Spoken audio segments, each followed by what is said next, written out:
Jamie Miller, thank you for dropping in. I know we were chopping it up. Now we got to come in and, introduce you, but I'm so happy that you're here. Hey, thanks for having me. For everybody that gets to watch and listen, I think I have a lot that I think we're going to end up talking about. But before we do that, would you just mind telling people about yourself, your background?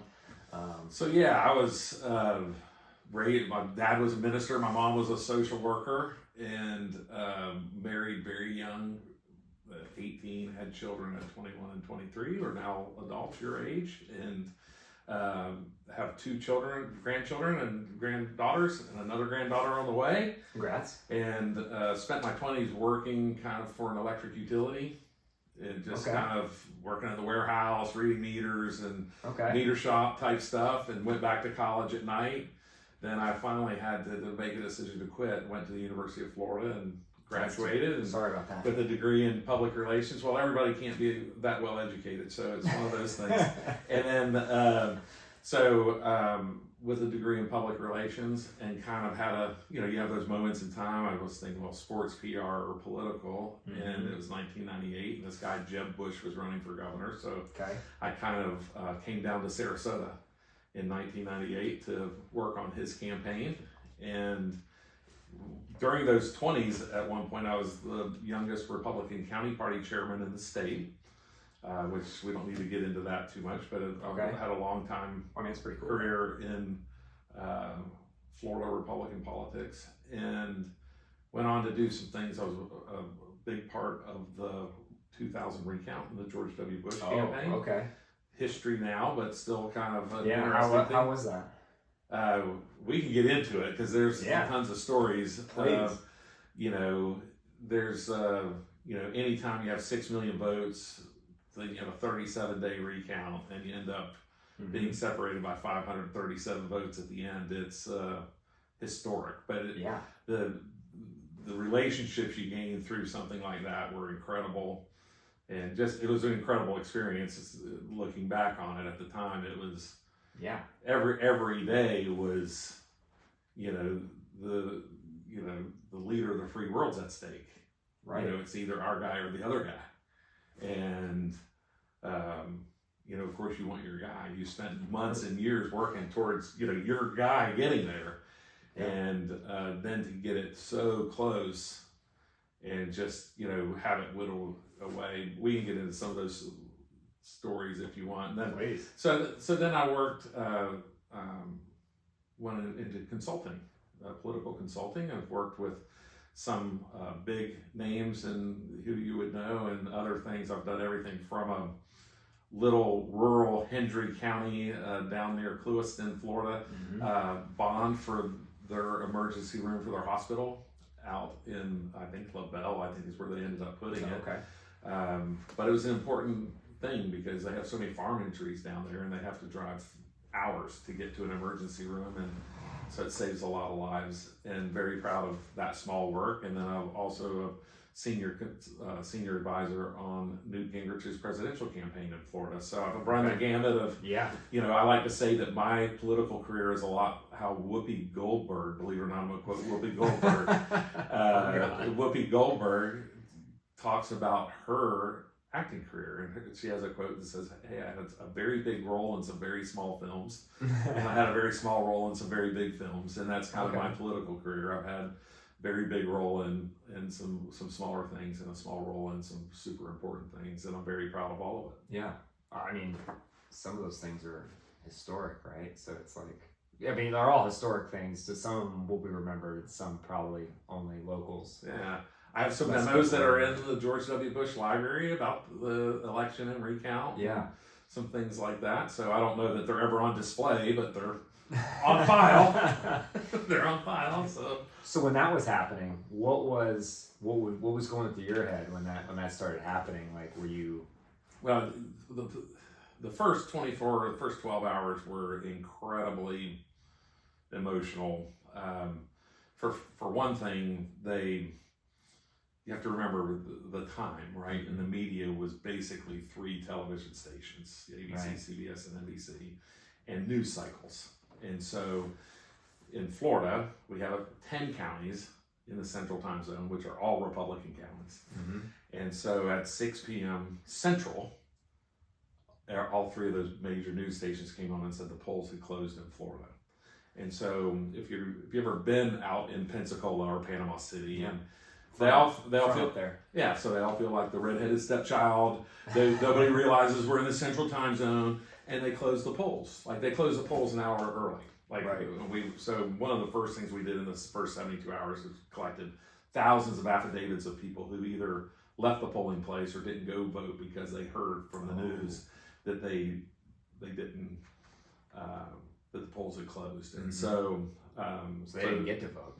So they didn't vote. So people who did not vote, and so thousands. And so this has never become really light of day because it wasn't part of the plan as the plan progressed because nobody knew what the plan was, and so so I started raising Cain. Well, first of all, election day, we started noticing in Broward and Palm Beach counties that Republicans were being turned away from the polls. Okay. And so we went on, I got authorized from the George W. campaign to have my field staff work and go on television for the noon hour, because we had news cycles, and tell people to continue to go vote. Now, Democrats then took that and put it on steroids and said, oh, you're getting turned away too. And so that became part of their public relations for the next 37 days of how people got turned away from the polls. But I still have in my closet thousands of people who called headquarters who got turned away, Republicans who got turned away from the polls on election day and were not allowed to vote in Fort Lauderdale and Palm Beach counties. Wow. But it wasn't part of the plan, so it never became part of the historical record, if you will.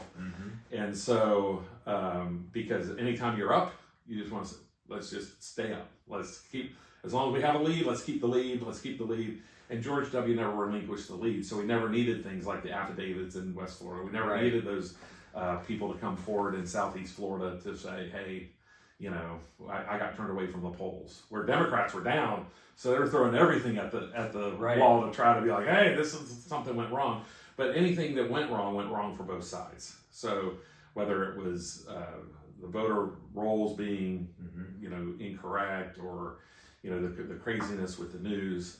And so, so then you fast forward to election night, and very quickly they say Al Gore won Florida, which influences a lot of other swing states, and the people's willingness to go vote, especially out in the West, Arizona, New Mexico. People forget there were 5 other states that were separated by about 23,000 votes that year.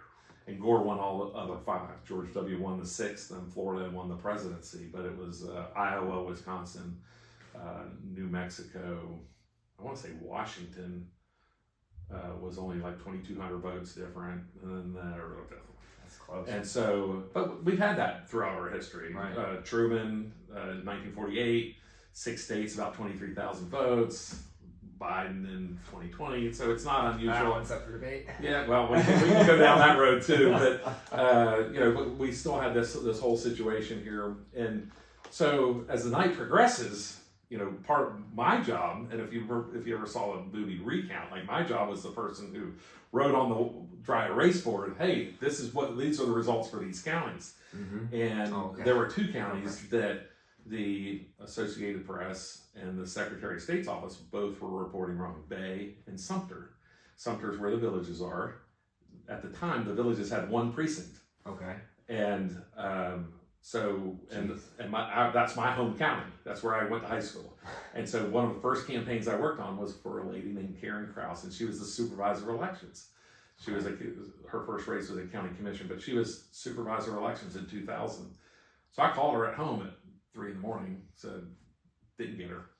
So I called my dad and said, hey Dad, you have to go wake Karen up. We need her to report to this village's precinct, because the margin of victory was 800 votes there. And at that point, 800 votes mattered. Sure. You know, because at that time we were about up 2,200, but you know, you're gonna, just the way we all have seen it happen, right? You just, the more they count, overnight those votes come in. The more they count, the closer the vote gets. And so, but we were already we had already prepared. We had lawyers in every county. That was one thing that we did in 2000 that was much different. And it turned out to be, if I can pat myself on the back, it turned out to be a brilliant move. I had every single one of our field directors meet personally with every supervisor of elections in the state during summer. Okay. So as the campaign progressed, and if there's snafus, I had an employee who could go directly to the top person in the county. And so then when you had to recount, they saw a friendly face, especially Democrats, believe it or not. Yeah. Like, I know that Republican. Yeah. That person gets to come in the office, and then I'd get a call in Tallahassee from like Carl Rove, who just walked into the supervisor elections in Pasco County. Is that one of your people? It's like, yeah, that was Jeannie. Like, she's in with the supervisor now. Does she know what to say? Like, of course she knows what to say. Like, we've been through all this. Yeah. So like it's but strategy and planning matter. That's what kind of the end of the story is that and then that night, so we end up getting the numbers correct. We end up waking up that next morning. Jim Baker flies into town. All these, all the news, everything that happens, and so. I'd literally have to go through probably newspapers to do an account of what I did for the next 37 days because it kind of gets, it's like one gray matter, right? It's like one day. It's all muddy water, right? Yeah. It's like one day that lasted for 37. It's like, oh, did this happen first or did that happen first? It's like, I'd have to really. Sure. Now I've written about 30 to 40, maybe 50,000 words about the recount, over the years. I've just added to the book. And, I was like, oh, if people ever care about it again, there's the 25th anniversary is this year. I won't have the book done in time for that. That'd be cool. 30th anniversary. Now it's a history book. Now it's not so much I don't know that people cared that much. At this point, I think I'd have to turn it into the context of what happened in 2016, 20, and 24, and how 2000 was kind of the foundation of what Democrats did in 2020, 20 years later, to try to manipulate the election of 2020. But that's what I was thinking when you're saying this was, so because now we see it, this last election we saw it, 2020 we saw it, 2016, where they're turning people away, but now people have all the video on their phones, they're doing it and they're recording it, and it gets extrapolated out, it gets posted all over social media, and then everybody's thinking like, oh my God, look what they're doing. But it's actually been going on for there's no question that JFK stole the election from Richard Nixon in 1960. I mean, I think most historians would agree that was the case in Illinois at this point. That was the swing state, and there was no question that Illinois was stolen from Richard Nixon. And so, I imagine if you go back to ancient Roman times in the Senate, it's never on the up and up. You try to make it as fair as possible, and I hope your video doesn't get flagged, because if you put it on TikTok, you cannot. We're on Rumble, it's fine. Literally, you cannot put on TikTok that you support free, fair, and transparent elections. It violates their community standards. Crazy. And so that's what I support. I support free, fair, and transparent elections, and I think that's normal. through decades-long process of seeing close elections, whether you want to dive into whether they're fraudulent or not. We can be more free, fair, and transparent. Of course. And one way we can do that is, you suggested it, live stream everywhere ballots are stored, distributed, voted, collected, counted, and canvassed.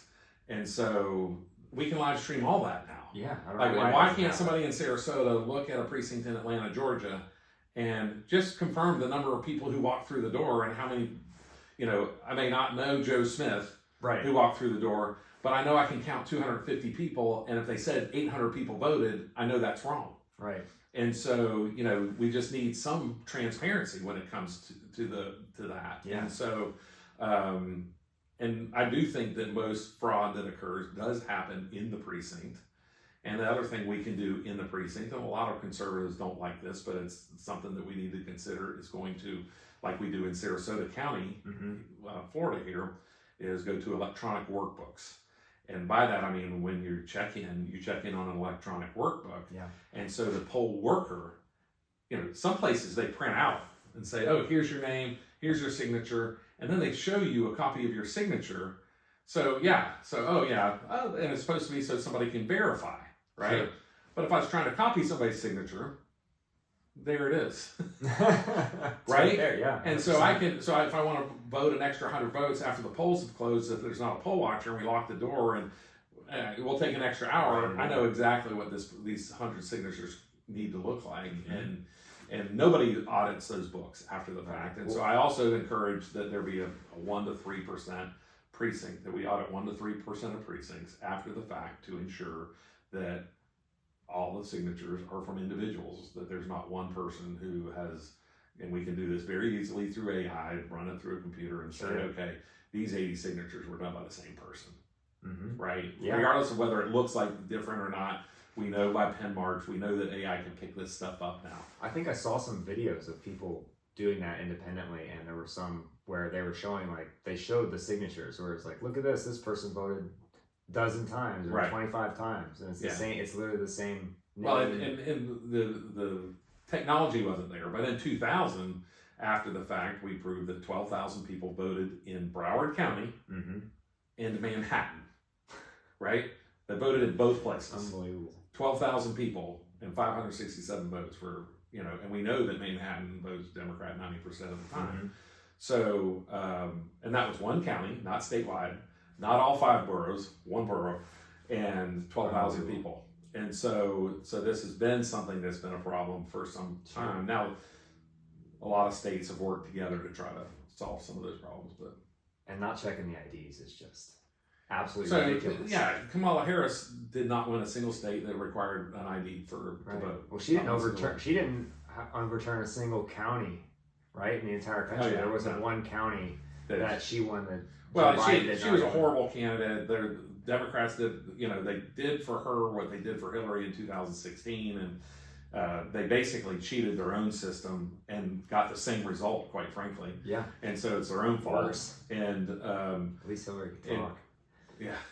Well, here's the thing. We know, and Democrats are still grappling with this problem with the Bernie Sanders wing of their party that has turned against Democrats because they know that Bernie was stolen. Like they cooked the books, they cooked the process, and in 2020 they didn't even have a primary. They didn't even bother to go to the convention and have a vote. Right. They coordinated Kamala Harris, and American people are like, that's just not the way our systems run. And I don't know that she lost the election specifically because of that, but she certainly, they did themselves no favors. Don't you know that's democracy? Yeah. Voting? Yeah. Voting. No primaries, and they pick the candidate for us. That's democracy. Yeah, in their mind, exactly. In their mind it is. And so it's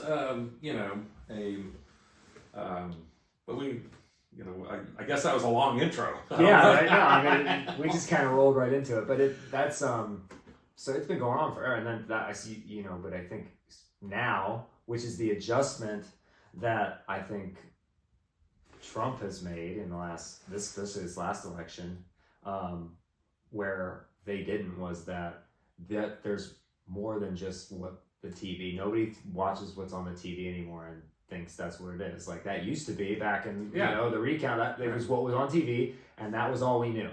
And now it's literally, there's so much information at all times about everything coming from everywhere, and I don't think that they have made that adjustment to that.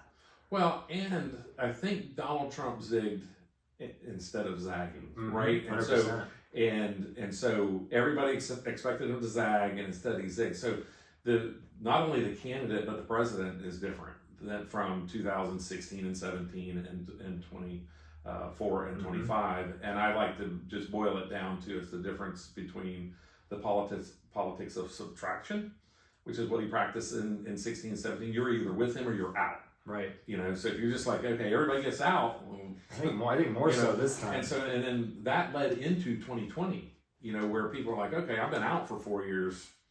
Why am I, I'm going to sit this one out. Right. And so we can talk more about, specifics of 2020, but that was, I think, a fundamental problem for Trump in 2020, along with COVID, along with a lot of other things. But now fast forward to 2024, it's the politics of addition. Hey, Robert F. Kennedy, come on in. Yeah. Tulsi Gabbard, Elon Musk, come on. Those were not people who were going to be part of his orbit in that first administration. And he never would have had him as part of, in my opinion, as part of his orbit. And now it's like, hey, listen, if you're on the team, if you want to be on the team, I'm going to let you on the team. Right. And so we've seen a different president. I think that helped him. And while people argue like, oh, he went to the Super Bowl, he went to Daytona 500, he's still this showman, right? Good. but yeah, I mean, I think that's what the world needs to see, especially after 4 years of a guy hiding out in the basement with dementia, Right. and not have just what we're finding through Doge is just a complete lack of We're gonna get into leadership, that too. a complete lack of leadership, and a complete, who's in charge of the store, and nobody knows. Nobody knows who's been in charge of the store for the last 4 years. Has anybody? I mean, it's crazy. Well, These whoever's been in charge, interns. yeah, they're making decisions on pushing DEI in foreign countries, using our tax dollars to push just crazy Trans liberal comic book in Peru. yeah, just crazy liberal, extreme, crazy liberal ideas, and presenting them as the normal American democracy. Right. That's what USAID is supposed to do, is provide democracy, show what democracy looks like throughout the world. And yet you're using it to bastardize Sure. what America even looks like. Mm-hmm. And so if you're presenting that as what America looks like, now, I'm not denying that it exists in America, but it's not what America looks like, right? And it's not that's not who we are, and that's not what we stand 100%. for. And so, they bastardized this whole department. And so I've said, we just have to prune that right to the root. And if there's any good growth that can come out of it, then maybe. But if sometimes when you prune to the root, it dies. The plant dies. So if some of these departments have to die to get things, back on track, then that's what's going to have to happen. Right. Are you familiar with Mike Benz? I don't think so. Okay. So he's been talking about this kind of stuff. He kind of came out, he worked for State Department for a long time, and he came out, he's been doing it on the road for over a decade, talking about these things going on. And it was mainly first going against, he was battling internet censorship. Okay. Right. And then through this, I believe that he uncovered some of these things going on, with USAID, and he's been talking about this happening for a long time. And people are just like, yeah, it's whatever. Yeah, you're crazy, right? Writing him off. Right. And now that this is coming out, he was just on a few other podcasts, listening to him. I'll send them to you. But he's talking about these things as, and he has all the evidence and receipts for it, because this is what his life has been dedicated to for 12 years. Yeah. Is this spending and stuff, some of it's obviously egregious, and they're funneling money back into their own pockets, and it's ridiculous. But other parts of it, he said USAID has kind of been a leg of things that are too dirty for the CIA to do, and it's been a way for the U.S. to infiltrate and control what's happening in foreign elections and foreign governments and cause civil unrest. So civil unrest, maybe. I think USAID is probably, I think he's on the right path, but USAID is the window dressing of the CIA, right? They're not deeper or more or worse than the CIA, or whatever you want to call it. They're not more covert. It's a little bit more I call USAID kind of like the Political Consultants World Travel Act, right? So if you're a political consultant, you kind of know, hey, I'm in a congressional office, and my congressman just lost. I'm trying to get something else on the Hill. Didn't get something else on the Hill. There's always a job for you at USAID. Sure. They're always looking for congressional staffers, former congressmen, former comms person, former political consultants, because it's who knows more about democracy than Jamie Miller, right? Right. So if I wanted a job at USAID, I could have had one half a dozen times. And, and travel the world, first class, do all those things, right? Pick a spot in the world you want to go to, and take democracy there. And, and the one time I was approached, I forget what year, it was 2012 maybe. The one time I was approached, oh yeah, you can help kind of oversee an election in whatever country. Right. And I was I don't think I want to go do that. I just, it wasn't where I was with my professional and personal life at the time. So I'm no, I took a pass, not because of any other reason. It wasn't a fundamental reason. I probably would have taken the job if it was something I wanted to do at the time. But it's always been, USAID employees are the ones who go we're going to go over to whatever country, and we're going to have people work on both sides just so it's fair, and just so both sides know how to, and to your point, it's probably so that there's an American on the winning side. Right. Someone who's going to work with us. And by the way, that's not wrong. Like, I don't think it's wrong. I think No. it's brilliant. And I think, you know, we're going to have to figure out how we are going to replace some of those activities, hopefully through the Department of State, hopefully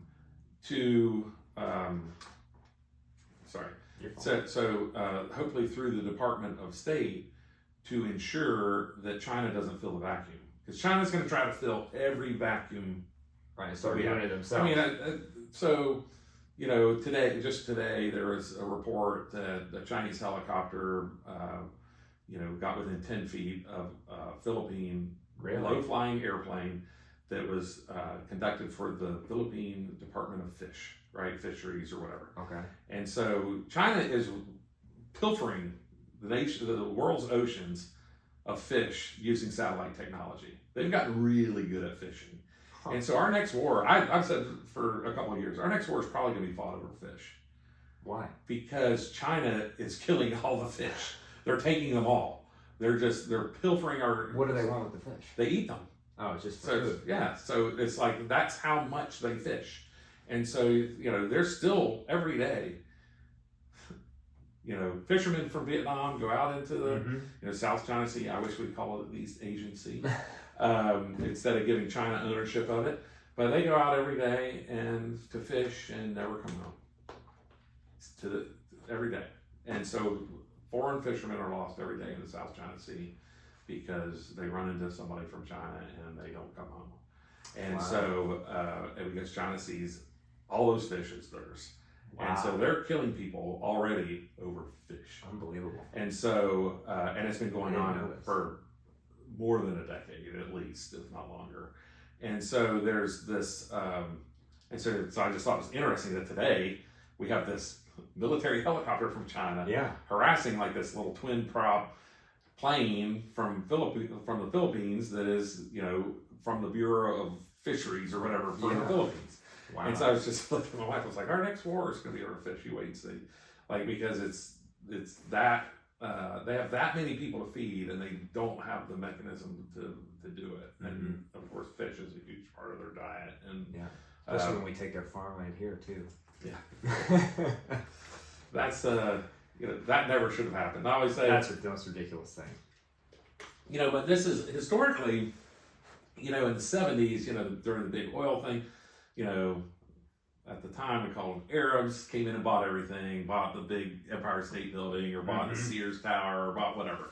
And then in the 80s, it was Japanese from Sony and would buy it. And, you know, now it's Chinese. So, you know, I always say possession's 9/10 of the law, right? You know, it's like, these are like all around military installations. Like, it's like all the way around. It's like, it shouldn't even.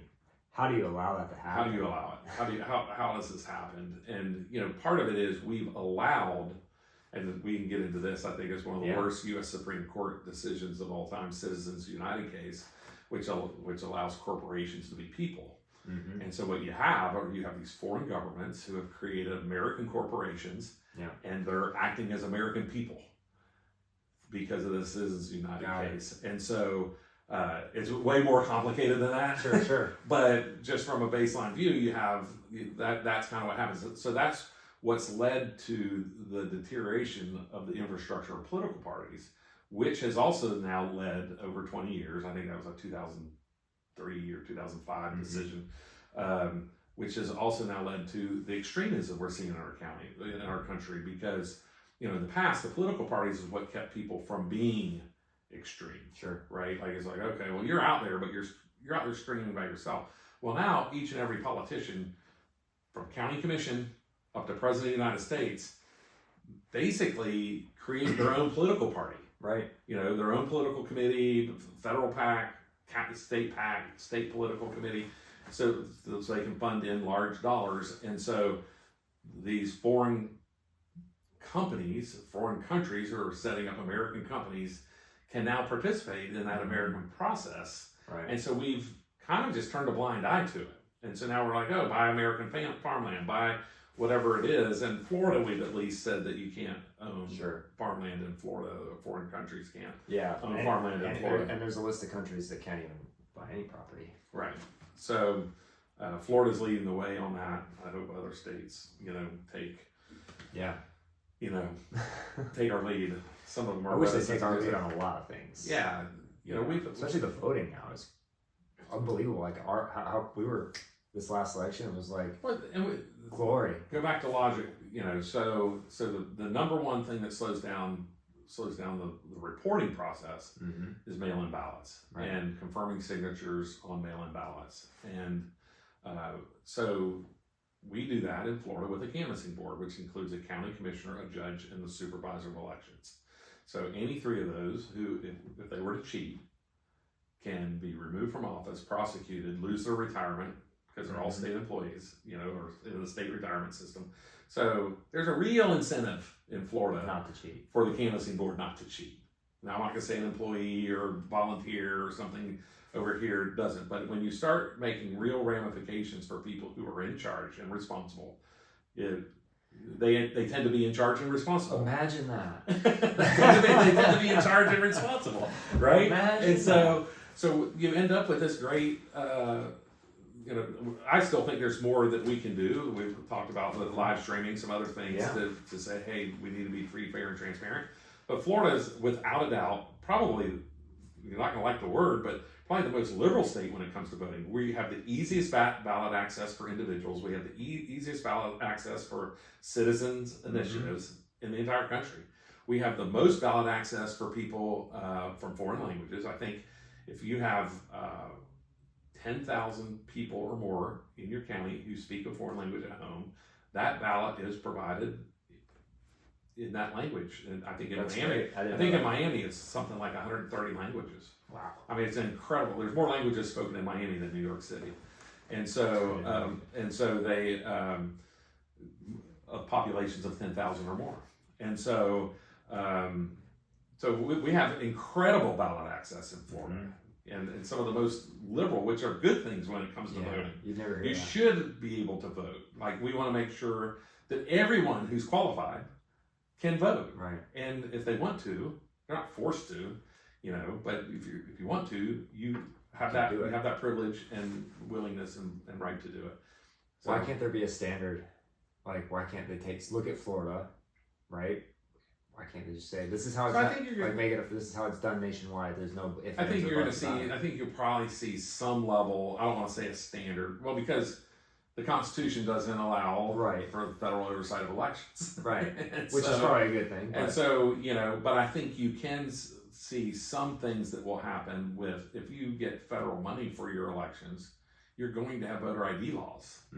You're going to have some level of.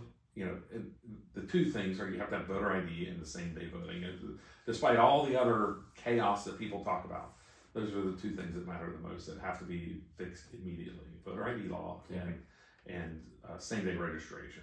For instance, the Democrats. There was a the example I like to use because it was such an innocent mistake. You had an 18-year-old Michigan State student who voted in this last election, broke the law, and he went down with his student ID, registered to vote, and voted. Okay. And then took his I voted sticker and went back to class and bragged to all of his American friends, like, hey, I voted. Aren't you proud of me? And they're like, oh my gosh, you broke the law. You're not allowed to vote. You're a Chinese national. Wow. And so he's like, so then he, being a good human being, like just being like, oh no, I didn't mean to break the law. He goes back to the precinct and says, hey, I like my vote back because I don't think I'm allowed to vote because I'm not an American citizen. Yeah. Well, a poll watcher oversees this and becomes a video big brouhaha. And you need to arrest him. You need to do. And this kid's just like, and I think I don't know if they arrested him, but I mean, hopefully it was an honest mistake by someone. It was because the laws are too lax, right? Right. And we can't expect our frontline employees and volunteers to determine whether somebody's eligible to vote. Like that's beyond their capability. Like they should be checking IDs. Do you have an ID or not? Checking IDs. Like now you're coming in to register to vote, and I have to determine whether you're legally allowed to vote on the spot, right? And give you a ballot. So of course they're going to give them a ballot because we're Americans. We're going to let people who we think are allowed to vote. And so and under the law, you have an ID, whatever, right? And so. I don't know if in Michigan they make you check whether you're a U.S. citizen, but every state requires citizenship. Required, yeah. I mean, they do, like technically they do, but do they ask? Mm-hmm. You know, and did they? If he checked no, why was he given a ballot? Right. And so, but the truth of the matter is, and I say this all the time, one of the major problems with ballot fraud or election fraud is that once you cast an illegal ballot, it becomes a legal vote. Once it's in the pile, we're never taking it out of the pile. And so you end up with an illegal ballot, and so it's the one crime where if you get away with the crime, Mm-hmm. the evidence is erased because the illegal ballot has become a legal vote. And so it's like, oh, we don't catch anybody with election fraud. Well, of course not, because every illegal ballot that's counted becomes a vote. Once it's a vote, it's no longer illegal. Mm-hmm. Interesting. And so yes, there's fraud that exists out there. You know, you look at something like the 2020 election, and let's talk about that. You have to beg the question of, you know, was there enough fraud to change the outcome? Mm-hmm. And the question is, who knows, right? Like at the end of the day, we don't know. I look at Wisconsin. I think you can look at all the other states. Well, you look at the spikes in the votes too. Well, there's a lot of things, right? But you know, I can buy into, it was COVID. We were all sitting at home. We're bored. We're all watching TV. So we have this hypersensitive. We're on our phones more than we were, and so people got more politically engaged, and so I can buy into that. You know, that's a real possibility. Mm-hmm. You know, now if that then came down this cycle, which it did, it kind of took a notch down. Okay, now if it keeps kind of stepping down, then 2020 was, you know, it'll be shown as a fraudulent election. Sure. You know, but with everything that we had, you know, I felt it was Trump's election to lose, and he lost it as well. And I thought there were things he could have done to put himself in a better position to win. Quite frankly, at this point, what were those things? So, you know, we'd have to probably go back to it. But for one thing, he really liked the big, the big rallies. Oh, right? Yeah, 100%. And so while those are awesome. positive, they're super expensive. They really don't gain you votes. They're a positive precedent. You know, oh, everybody go out and vote and do a vote parade. You're not really impacting people's votes. Right. If you go out and like, oh, let's sign wave. Like I liken that to sign waving. You're not changing a single vote by holding a sign on a street corner. Right. Now, what you may be changing, and the legitimate reason for possibly doing something like that, is you're encouraging your supporters who are on the fence to maybe go vote. Sure. Right. And so it's like, oh, there's other people like me. Right. And so I need to go do my part because they're out there doing theirs. Yeah. Like maybe they go to the rally. Even though they're not really knocking on doors, they're not doing the things that really matter to win an election.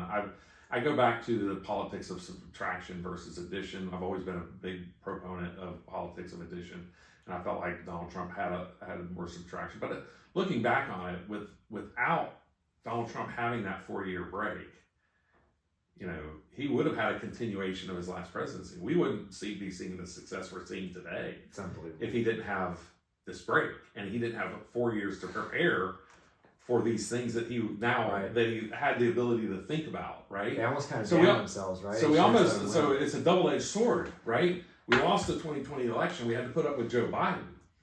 But if it had been Donald Trump, how long before we would have had a reformer like we're seeing today in Donald Trump?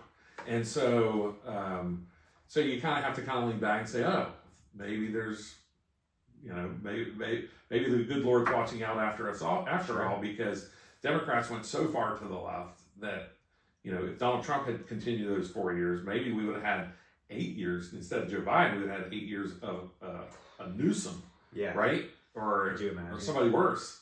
And so, you know, so now we've had this. We're going to have this little period of equilibrium where Biden went too far to the left. If you're a liberal, you're going to say Trump is going too far to the right.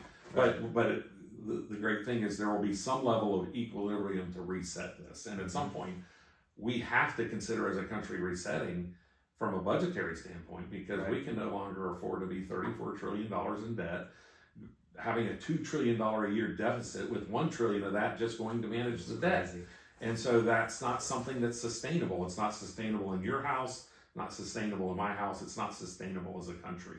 Right. And so, what, you know, I love what Doge has done. Like, oh, we've saved $100 billion. I was like, until you get to $2 trillion. Did you see today? I have not. Or it might have been last night, but I saw it this morning.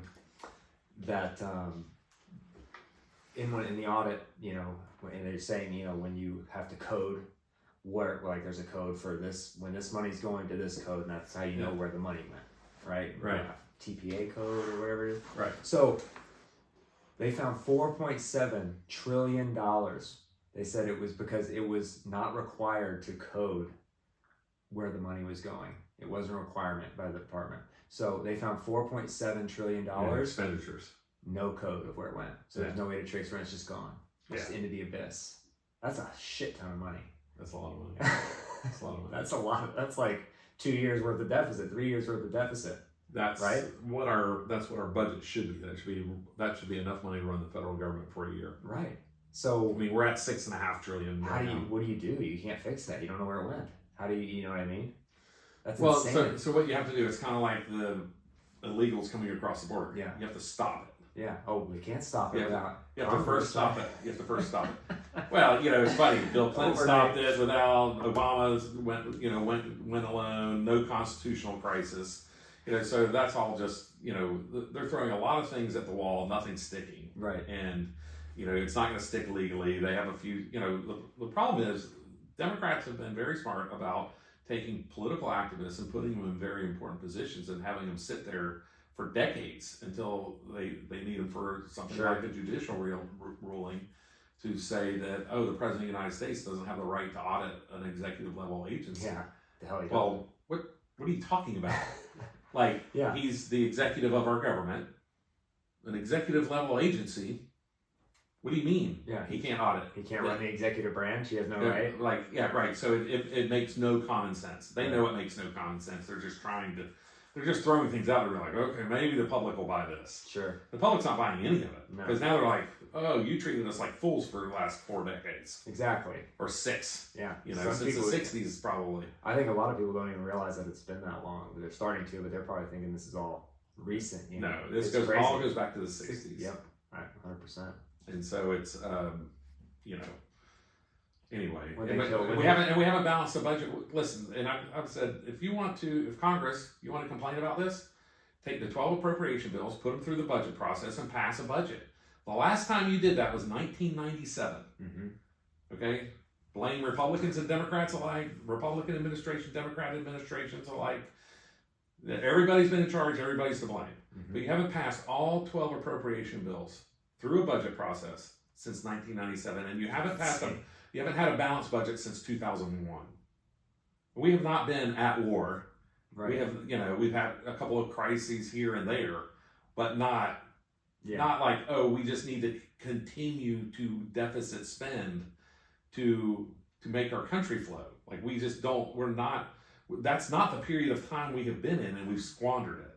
Right. And it's like I said, there's blame on both parties to go around on that. George W.'s like, use 9/11. Oh, we're going to create the Department of Homeland Security. We're going to deficit spend.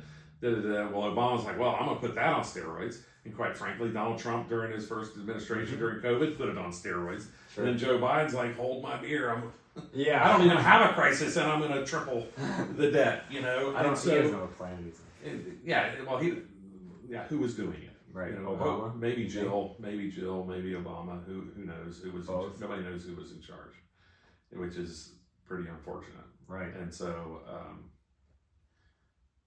Joe Biden was not likely the one in charge. No. Yeah, there were a lot of Joe Bidens we saw, right? Do you think that's the thing? I saw like tall Biden. I've seen this. I've seen this where the ears look different. Yeah. And like, is he dead?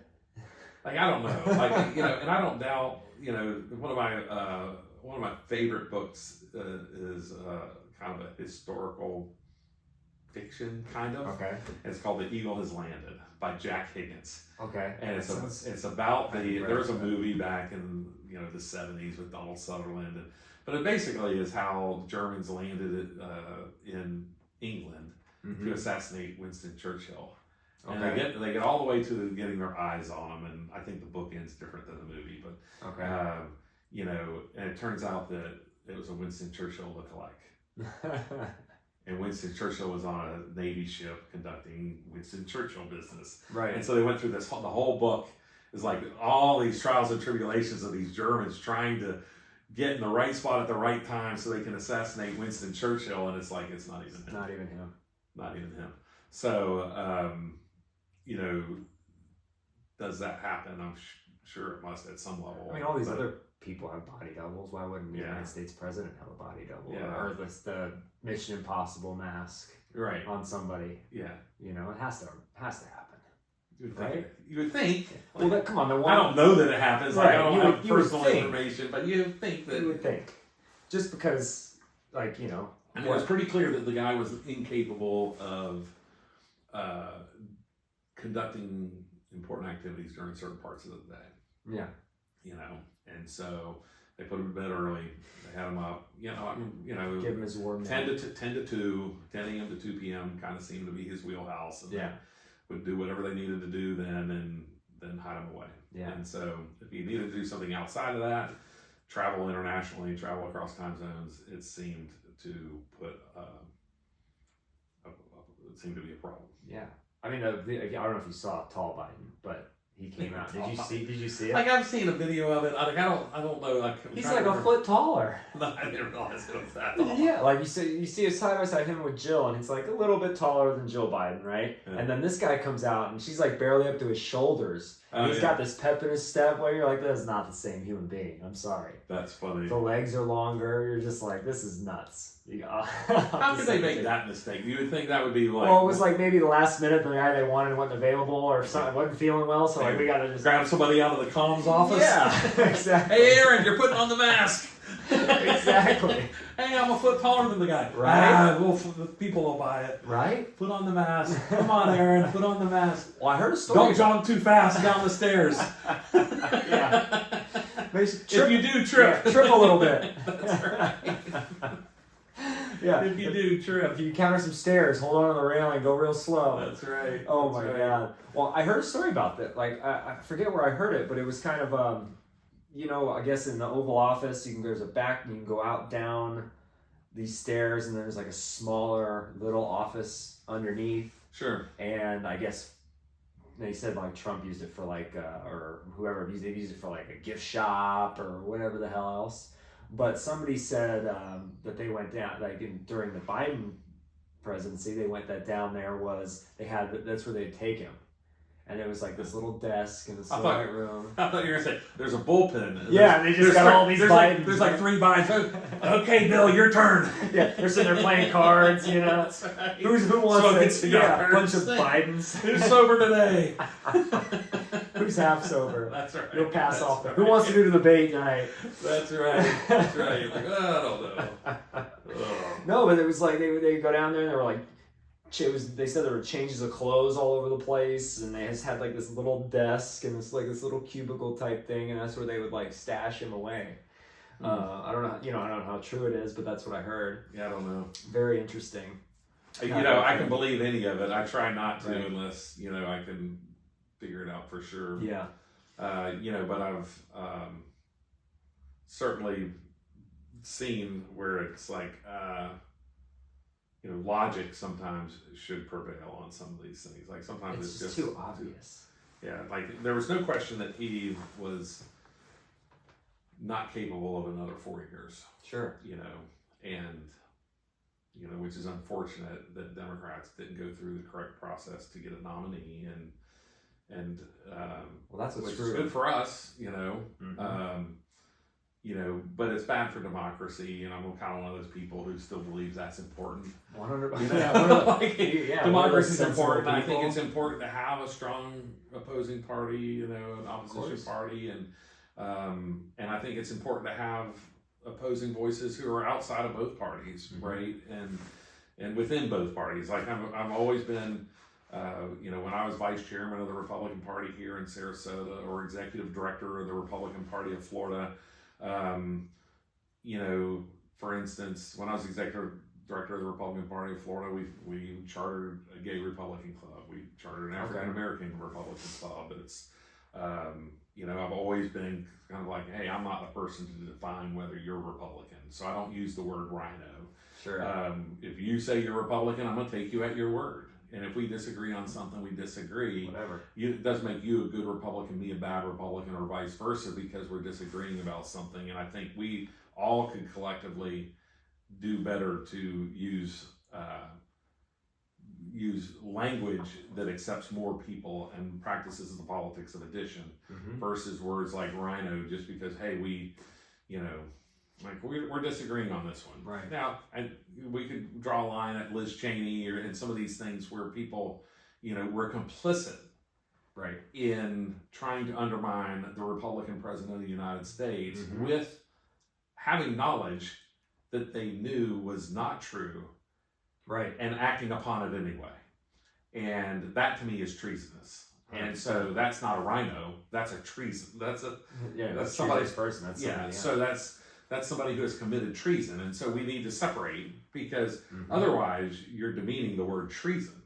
Right. Right. And so, and if you use that word, it better be what's happened. Yeah, exactly. Better be what's happened. And I think in certainly the first impeachment of President Trump, that's exactly what happened.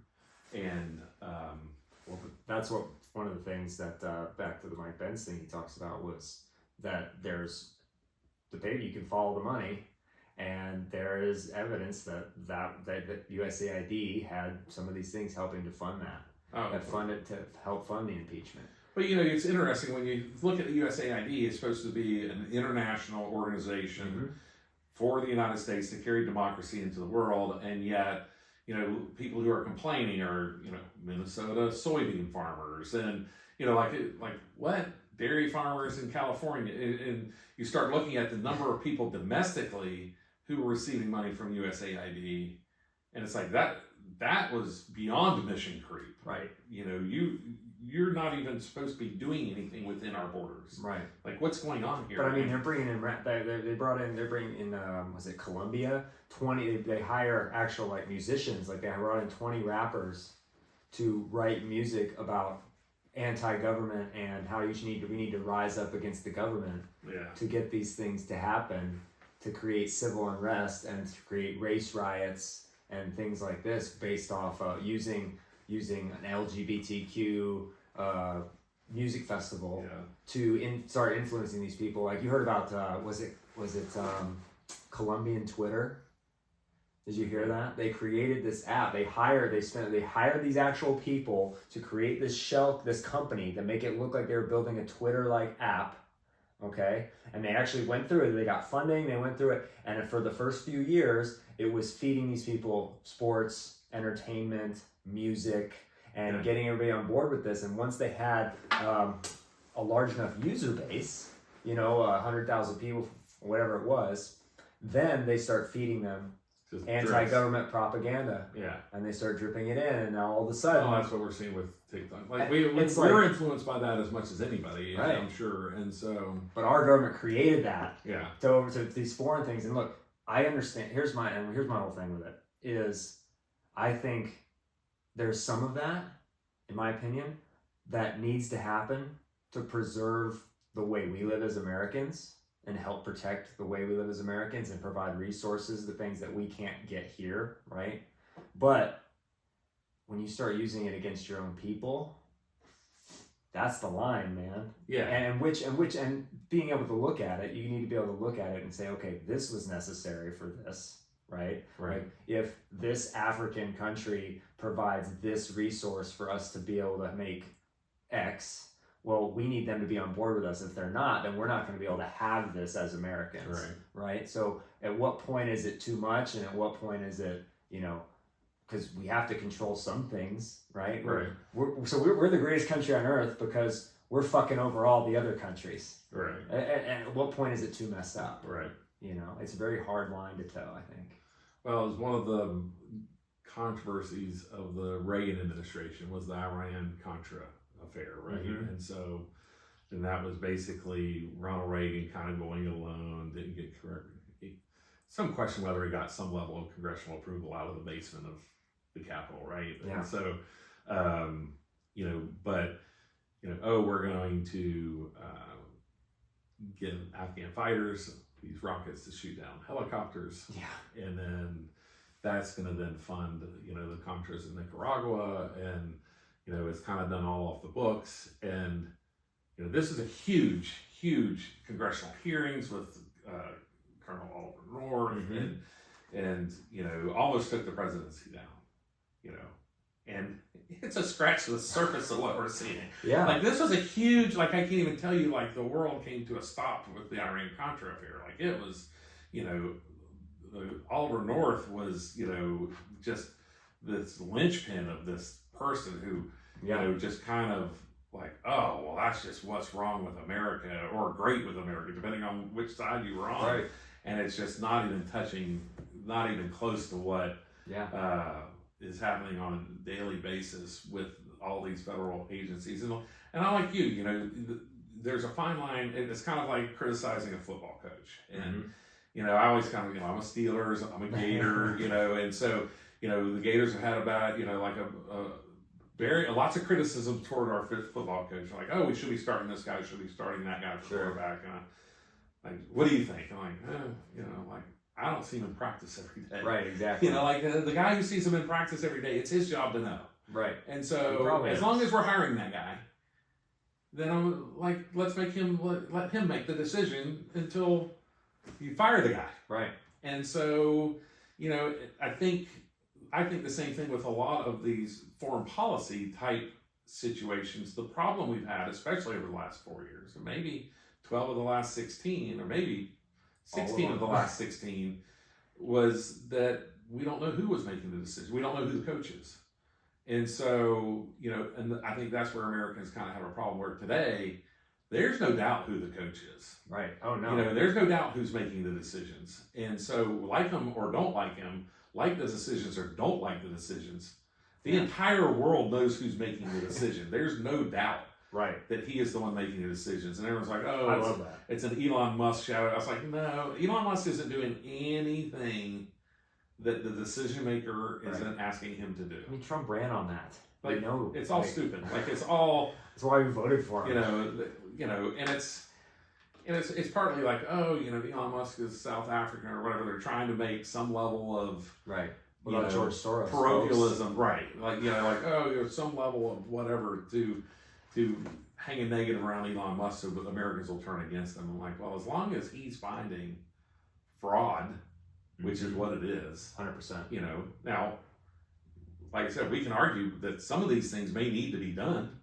Right. But they don't have to be done in a fraudulent way. Right. And I think right now, Americans would say these things were being done in a fraudulent way. Too many other people who we don't know had their hands in the till as money, was being thrown around. Yeah.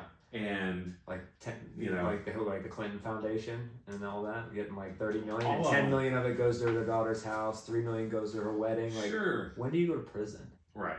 At what point? We may throw Chelsea in Clinton. I don't think we're going to throw a president in prison. No. And I said that from Trump. I said that with everybody. I don't think we should. I don't think we are going to be a country who ever has that optic to the rest of the world. We're throwing a former president in prison. No. But her daughter. She's fair game. When she was a child, she was not. Right. No. She's no longer a child. Right. When you're using that money that's supposed to be going to this for Hillary, that you start getting close to the former Democratic nominee. I don't like the optics of throwing political people in prison. Sure. But if it's bad enough, everything she did. I'm not saying political people, because you're in politics, you get a fair, you can do whatever you want. I'm not suggesting that.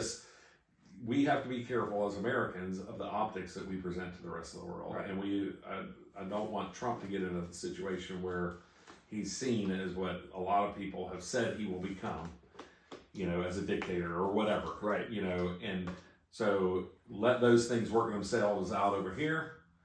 Don't get involved with them. Let them work out over there. They'll work out. They always do. Yeah. Well, Pam Bondi's a badass too. Pam Bondi is a badass. She's not gonna take any shit. Pam Bondi is a badass. So I ran the election for Bill McCullum prior to Pam Bondi winning Attorney General in 2010. So Bill McCullum handed the baton off to Pam Bondi, and then in 2010 I was working with now U.S. Senator Rick Scott's campaign, but his campaign for governor. Yeah. And I've always been impressed. I've never worked directly with Pam, but always been impressed with her. And she is a smart cookie, and she is not somebody to be trifled with. No, it's already apparent, right? Yeah. All these people that Trump has are not people to be trifled with now, and I think that's one of the biggest differences, right? Even from like 2016, it's like you don't fully understand the arena because it wasn't his arena, right? You know, maybe what is, and then you're trusting people. You obviously trusted people he shouldn't have trusted. Right. He trusted people. So he trusted people. You know, you start looking at a Ted Bolton, you know, who is the epitome of a swamp creature. Right. And, you know, I know he has his fans as well, but like for what Trump was trying to accomplish, wrong guy. Right. Wrong guy.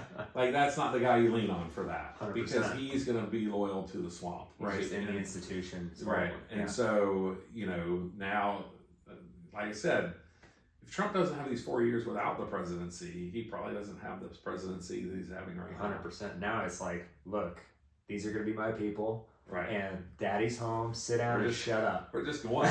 We're just going to go. Where's the pedal to the metal? Boom, and that's exactly what he's doing. And he just keeps hitting them too. Like they can't even bitch about it because there's so many different things. Well, and they, you know, like I write my blog, Reasonable Arguments, yeah, right? And great blog, by the way. And so, thank you, yeah. So, but you know, it's hard to keep.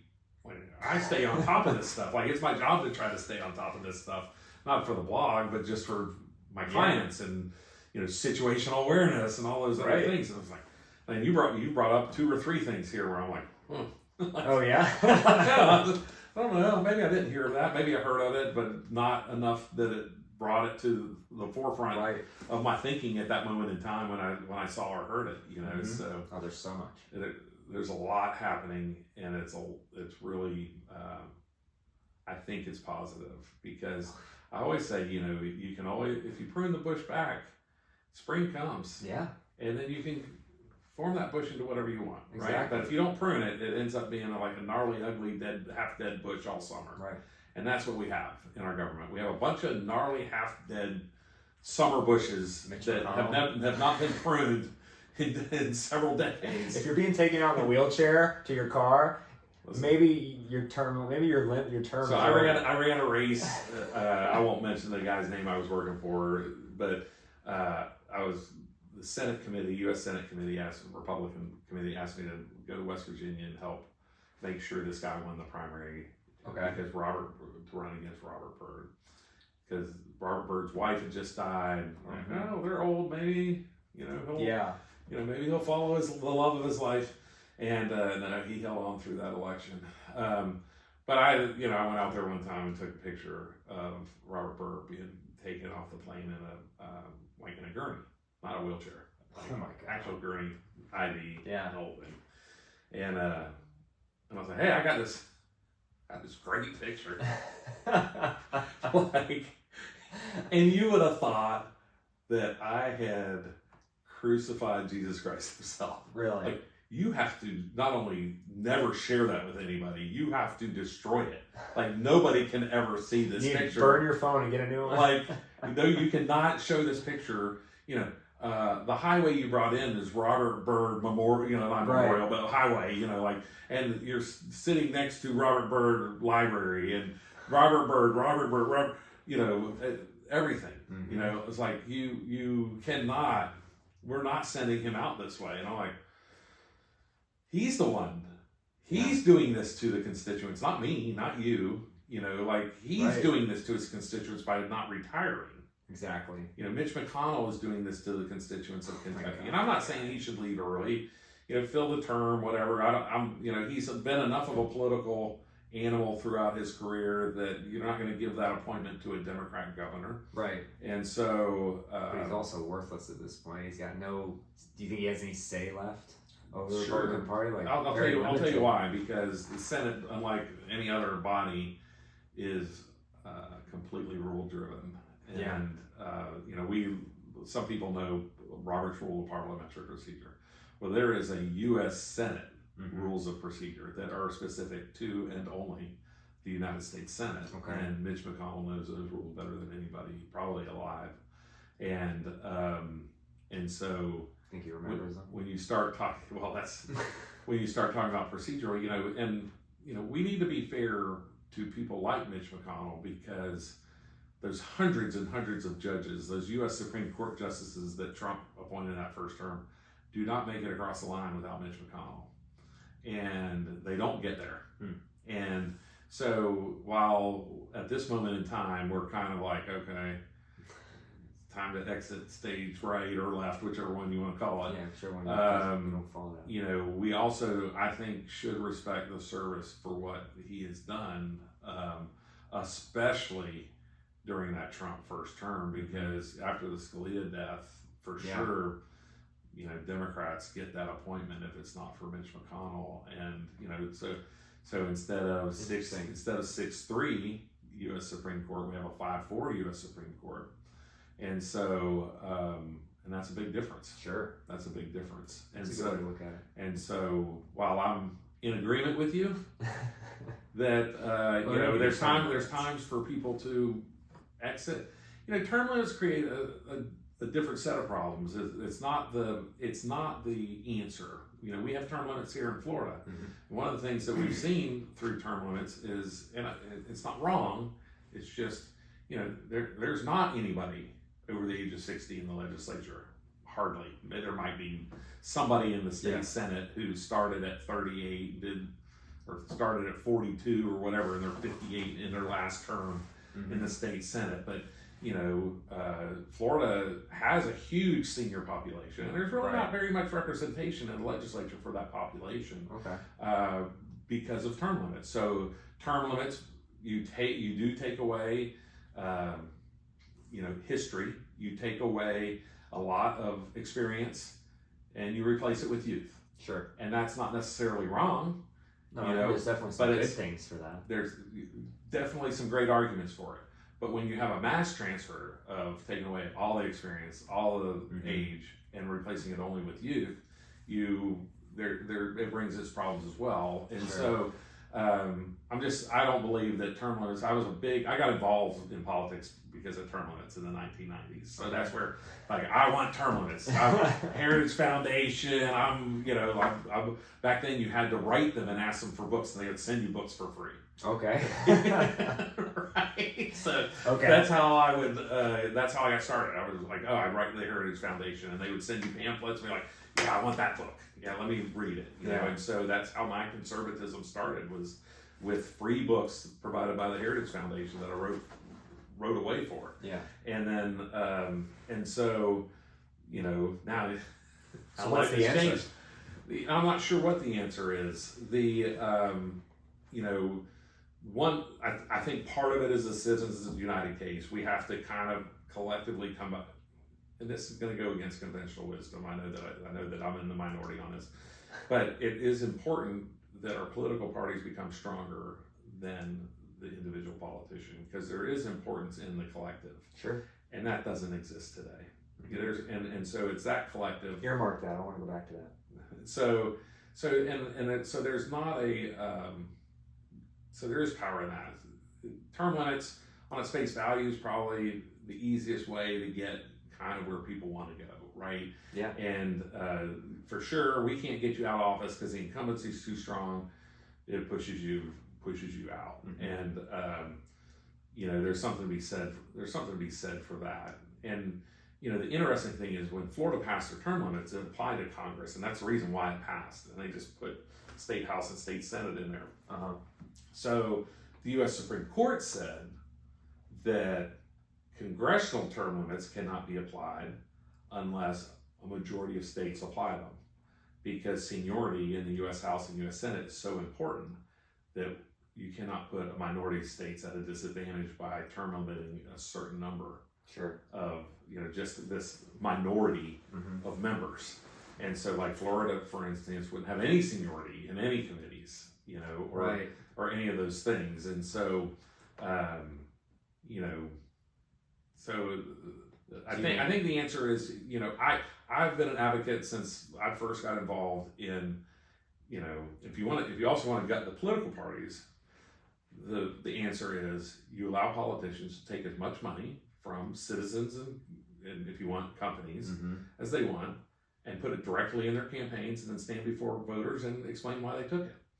So if I'm for U.S. Sugar, and U.S. Sugar gives me $1 million, it doesn't go to this political committee that passes that political committee, passes to this one, and it shows up on television in my district.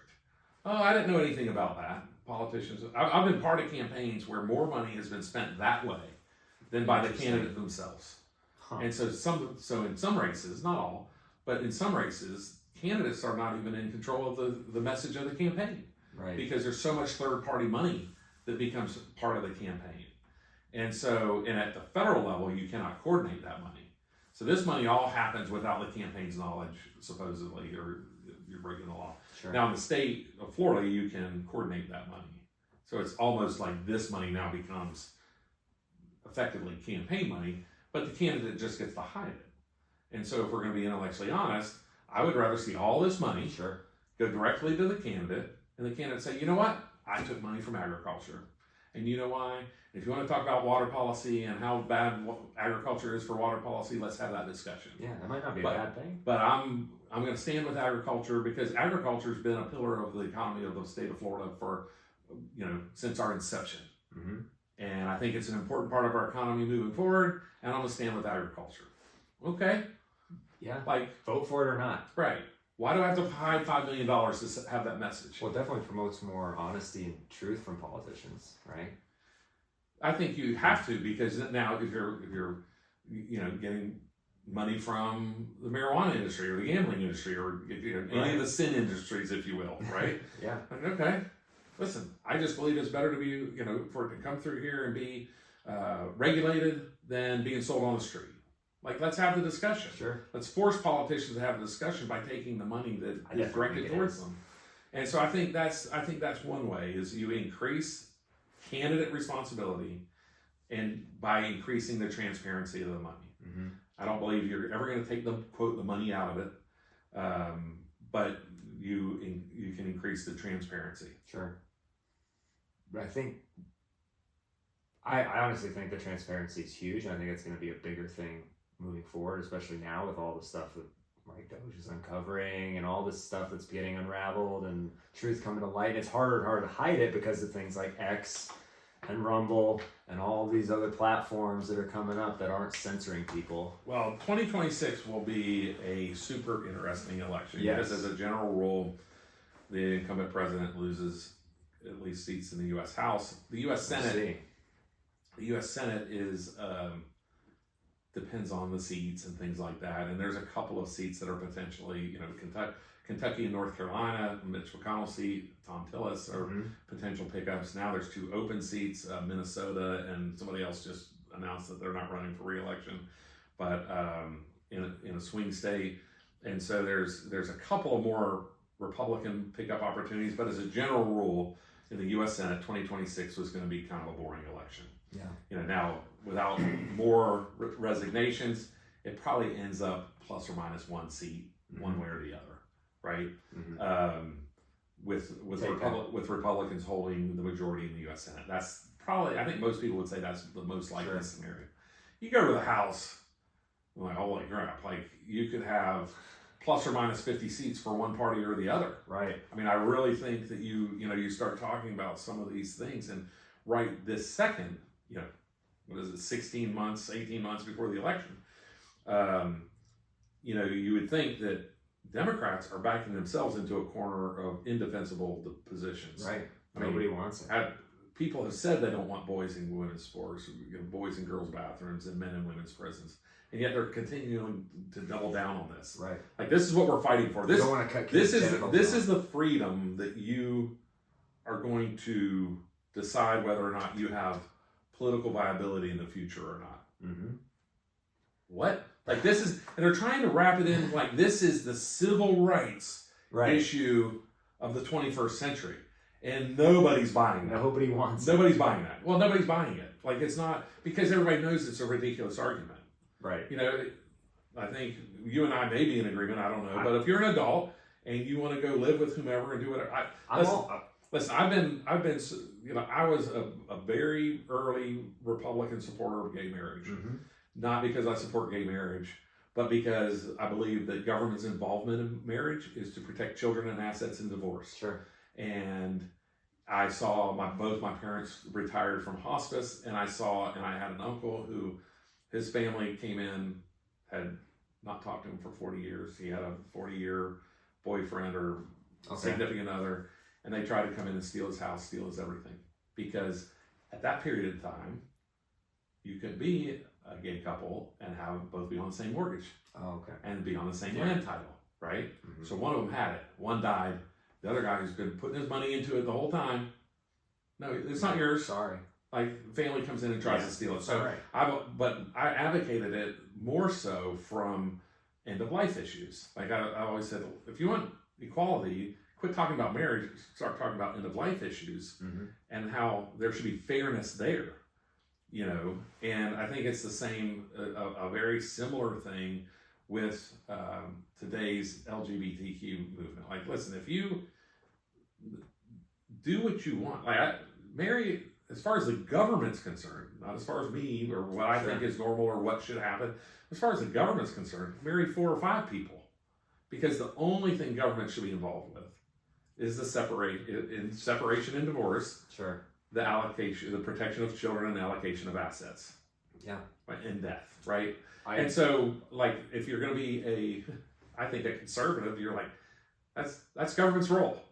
Like, it's the church's role to say, oh, that's really should be between a man and a woman. But if we're talking about government's role should be different. So when you start looking at LGBTQ plus, you know, plus minus at symbol. They've made it too complicated. Number one, yeah. Like it would have been much easier if we just could call it gay. Mm-hmm.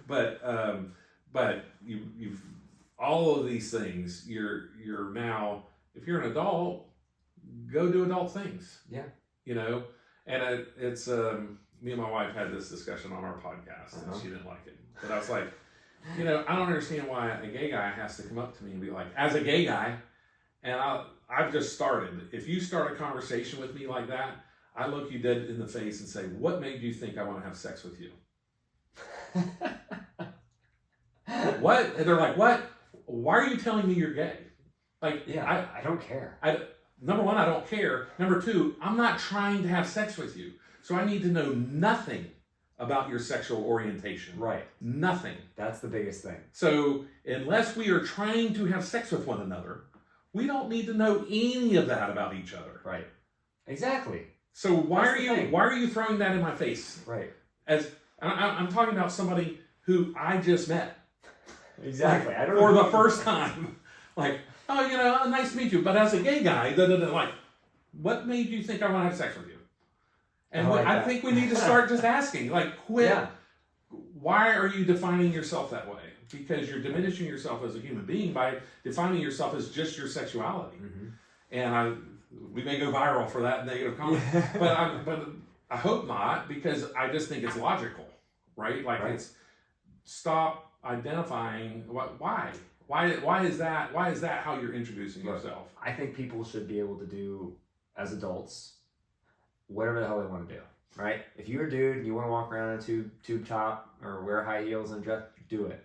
But don't make me worship you, and don't make me have to acknowledge it. And don't make my children listen to you read library books. Exactly. Don't tell my children that this is better. Right. Right? And I think that's some of it, is that it's become a bit of a thing where, like, ideologically, and this is why I think people latch onto it, is because they now, if you're that, you're above the rest of society. So you get more privileges. So this is part of the problem with DEI, mm-hmm. right? Because now that became a classification, and so now you're a minority in the government database.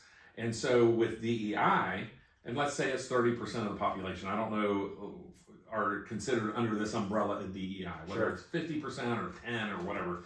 Let's say it's 30%. So you have 30% that we all can say that we want equality in housing and jobs and hiring, and that should be something we should all strive for. Somebody shouldn't be denied that.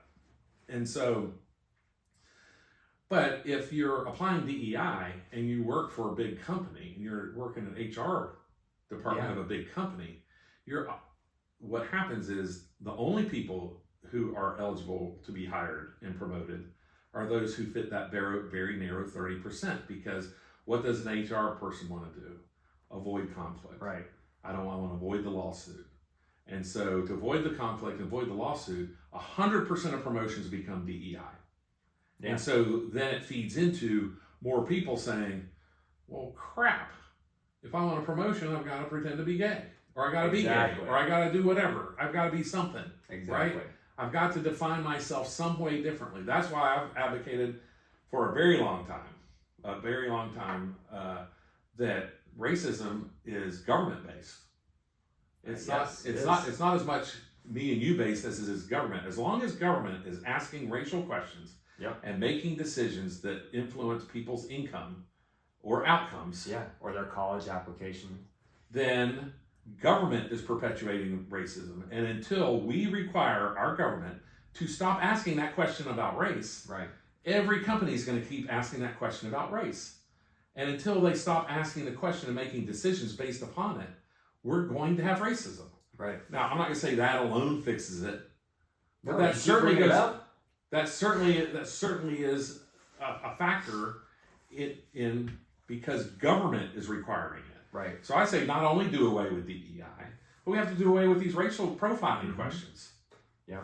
But then that begs the question, is that an example of what USAID was doing overseas with all this crap to influence governments and control things? Is that them funding it here with our people, making it a thing, funding these riots like Minneapolis during COVID and what happened January 6th? Well, listen, people forget, like if you ever listen to somebody talk about the Black Lives Matter protests of 2020, the one talking point they say, listen, only 10%, they try to compare it to January 6th, only 10% of those riots were violent.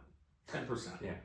Well, go look it up. There were about 5,400 riots and about 550 were violent. Right. And we had 100 American cities. We had 100 American cities simultaneously on fire. Minneapolis, Minnesota lost more than 200 buildings. Right. Complete loss to fire. Right. Forget about other problems, other graffiti, other issues. 200 buildings lost completely to fire. And we had 100 American cities simultaneously on fire. And they claimed that January 6th was an invasion. Yeah. They claimed that January 6th was an attempt to overthrow democracy. Right. Because, and it's just one of those things, where I grew up, that dog don't hunt. No. That dog don't hunt. So, the best example is the guy, this peaceful protest and the building's on fire behind him on the news. This mostly peaceful protest. Mostly peaceful. Well, and that's where they're like, only 10% were violent. It's like, you make it sound like there were 30 and 3 were violent. Right. No, there were 5,500 protests. It's insane. More than 500, more than 10 per state were violent. Yeah. Think about that. Right. That's insanity. It's absolutely nuts. And did we fund it happening? I think we probably did. Yeah, I don't. Well, it's funny because you and I probably, if we had this conversation 4 months ago, we would have said George Soros. Yeah. Right. Now we're questioning whether it was our very own money. Well, they were sending money to him. Yeah. He didn't even pay for the shit that he did. Yeah. So we're questioning. Well, now did we even fund the burning down of our own cities? Right. The one thing and Jennifer brings this up, was like, you can always tell when these are coordinated, right? Because you can always look at the signs. Yeah. Yellow signs, blue lettering, whatever it is. Right, they're all the same. They're all the same. They're all very similar. I was like, and they're all happening the same day. So not only were they printed in the exact same printer, right, but now they were distributed. So this was a coordinated. Not only was it an attack on America, it was a coordinated attack on America. Right. So that these protests would happen at the same time, they were led by militant leaders, so we know all of this. Yeah, the Palestine protests, same thing. All the same thing, and it goes back to the 60s. And so all the campus protests in the 60s. Yeah. So I wrote a blog funded that too. All the anti-war stuff. Oh, and it's amazing. Funded. If you go look at all major campus protests, it's so odd when you really track them. They only happen in presidential years. Yeah, isn't that funny? Yeah, like, and I've written a blog about it. It's on reasonablearguments.com under the archives button. But you know, so it's just kind of crazy when you really start breaking these things down. You're like, oh yeah, that was the '60s. Nah, it was really 64 and 68. Yeah. Like, it wasn't 65, 66, and 67. Yeah, kind of strange, just kind of 64 and 68, a little bit in 72, and then they took a little bit of time off, and then, you know. Yeah. Like, now it's time for an election again. We got to. LA riots in 84, you know, late 83. It's all. Right. You know, and so Democrats have had a history of using violence as political as political campaigning. Right. It's another tool in the toolbox, Just right? Another tool. And then that just brings you down the whole thing, and you know, I don't know what you're. And before you do that, hold on that question. Then you start looking at Lichtman's 13 rules of how, you know, a president's reelected, and civil unrest is one of them, right? So much so that a scientist, a political scientist, who's supposedly nonpartisan, he clearly wasn't this last time, but has that as one of his factors of whether or not the incumbent party is going to hold on to the presidency. It's crazy. Civil unrest. Yeah. Anyway, sorry for interrupting. No, please, that's fine. But that lends itself to all these other things in how deep does it go, and I might get in trouble for this, but I really, you know, whatever. People have varying opinions on it, and people talk about it, and people act like they're crazy, but it's like, okay, we funded January 6th. I have no doubt in my mind that all that, the pipe bombing, all that, it's all inside job, right? FBI created Facebook groups to influence people to be violent that day, and it's all there, right? It's all going to come out. I'm pretty positive. It's going to be. They finally admitted that there were 30 assets on the ground. Exactly. And then I think. But they call them assets, not employees. Right. And what about the video of the guy being hauled to the back, like being hauled in handcuffs, and then they get out of sight of the main room, and they unhandcuff him. He fist bumps the guard, and he sent him on his way. Yeah. And it's like. Well, and this is one reason why I think it was appropriate, you know, because on face value, I think most people would agree that, you know, if you conduct violence against police, you shouldn't have been pardoned, right? Sure. But I think the president did the right thing by pardoning everyone because there was a miscarriage of justice. And by that, I mean, there was different justice for different people. And so one story I heard, and it's a couple people removed from the conversation in the White House while he was making these pardons. So I wasn't there. Take it for the rumor that it is. My rumors tend to be a little bit better than most, but they're rumors nonetheless.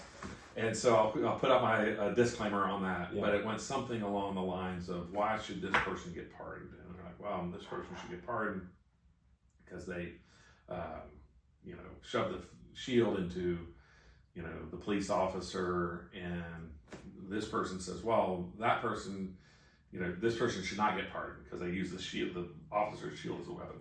Well, this guy's like, well, you know, he wasn't allowed to use his, you know, they used Capitol video, U.S. Capitol, federal owned video that we all own to prosecute him, and yet he wanted a different camera angle for his defense, and it was denied. Right. And it was denied. So, and Donald Trump was like, well, why not, you know, so, okay, I'll pardon him. The next guy comes in, it's kind of the same question. He's like, how many more of these do I have to go through? It's like 135. Right. And his response was, fuck it, let's pardon them all. And, you know, and whether that's true or not, sure, I don't know. But I think what happened was the burden became so much that it wasn't about whether or not you maybe sprayed a police officer with bear spray or not, because I think we all would agree that if you bear spray a police officer, you probably deserve some level of prison. Right, not 4 years. Maybe not. Well, some of them got 20. Yeah, right. And like you didn't in Washington D.C., you don't go to jail for 20 years for killing somebody. Right. And so there was this miscarriage. There was this unequal justice that I think the president came to, where he said, you know what, whether they whether they should stay in prison a little longer than now, this is the one chance for justice so that we never use the Department of Justice as a weapon against political foes again. Right. And even so that, you have the right to defend yourself. And these folks were denied the right to defend themselves, even using federally owned and recorded video. Right. And so, I think when people realize that, even liberals I've spoken to about that, they're like, that's not true. It's like, go look at the cases. Go look at the court cases. And the truth of the matter is, I'm not trying to defend somebody beating up a police officer. No. I'm not trying to defend somebody bear spraying a police officer. I'm going to say that's wrong. I think that person should probably be in prison, for some amount of time. Sure. For assaulting a police officer. But, when you, as an American, are not allowed to present a legitimate defense using video that the government used against you. Yeah. Isn't that some kind of mistrial or something? Like, there is something wrong. Right. And so, we're not talking about like, oh, I want to use somebody's handheld camera that, could have been manipulated. Doctor. No, I want to use, if you show the 3 minutes before that from the same camera, right, it'll show that the policeman was an aggressor and I should have at least a lower sentence for protecting myself. Right. But I can't even present that. And so, anyway, I don't know how we went on the tangent of January 6th, but No. I do believe that that's important. I think that's an important part of this history that it needs to end up being told and heard. Yeah. As we get this January 6th further and further in the rear view, is that, especially with the historic nature of the pardons, that, I think if the president, I don't want to speak for the president of the United States, but you can't hear. but I think the thought process went something along the lines of, I'm for people not. I'm going to protect the police. I'm going to do whatever, but people still have the right to defend themselves, and these folks were not allowed that right. There's also, that's way too much he said, she said, he said going on for the most part, I'm sure, right? And the way those people were treated in prison, it was like worse than you treat terrorists. Well, forever we were told that nobody was waved in. Right. And we know for a fact by the charges. Well, no, we know by the charges that people were waved in, because some people were charged with trespassing, which means you broke it. Mm-hmm. Other people were charged with illegal parading in the Capitol. Right. Which means you did not illegally enter. Yeah, exactly. You were illegally parading. So they could not prove that you illegally entered the Capitol. So by the very charges of the Department of Justice proves that people were waved in. Yeah. Anyway. There's a video of it. Yeah, well, I know there's video of it. But if you want to get down into the nuts and bolts of, the government even agreed. Right. That people were waved in because of the difference in the level of what they charged people. Yeah. And then you got like the pipe bomber thing where they found the guy actually outside the party. Yeah. Yeah. And then you find out the guy that, new video, it's the same video, but then you find out that this guy did a scan of it, and it actually shows that the tape was tampered with to blur the face exclusively. So whoever had access to the footage, the FBI, they blurred the face out in the actual videotape so that you can't. It's like, why did that happen? Yeah. This is an inside job, and we set this up. Oh, right. That's it. Yeah. And I think, but brought up January 6th, first of all, because I think when that information comes out, that it wasn't an insurrection. First of all, nobody had a weapon. How do you have an insurrection? No guns. And then the other thing, when that comes out, that's going to be a huge thing for so many people, because I've gotten in heated discussions about that from the beginning, where I was like, this is bullshit. And the whole process. Day. The whole process with, we didn't have a peaceful transfer of power, right? Like, that's what Democrats, we're going to have a peaceful transfer of power. Well, we did have a peaceful transfer of power. And despite everything they've told about President Trump in his first term, all the things they lied about, an impeachment that they lied about, right?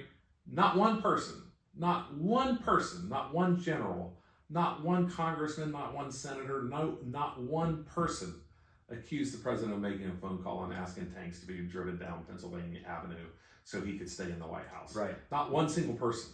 And so, when they start saying, there's no peaceful transfer of power now, he didn't show up to the inauguration, some things like that, whatever. Would you? I think a better part of valor is to do it. Sure. Tradition, all that good stuff, but let's do what you want. Like, you're not required to. Right. Like, so you did it, you didn't do it, whatever. It's not the end of the world. And so, it certainly doesn't mean there wasn't a peaceful transfer of power, because the former president wasn't standing there looking at it, right? Yeah. And so, so there's a lot of history that needs to be clarified, not rewritten, because the media of the last 4 or 5 years has been so murky in their political reporting. And by that I mean murky's a very their political reporting, not better. their accurate reporting. And so,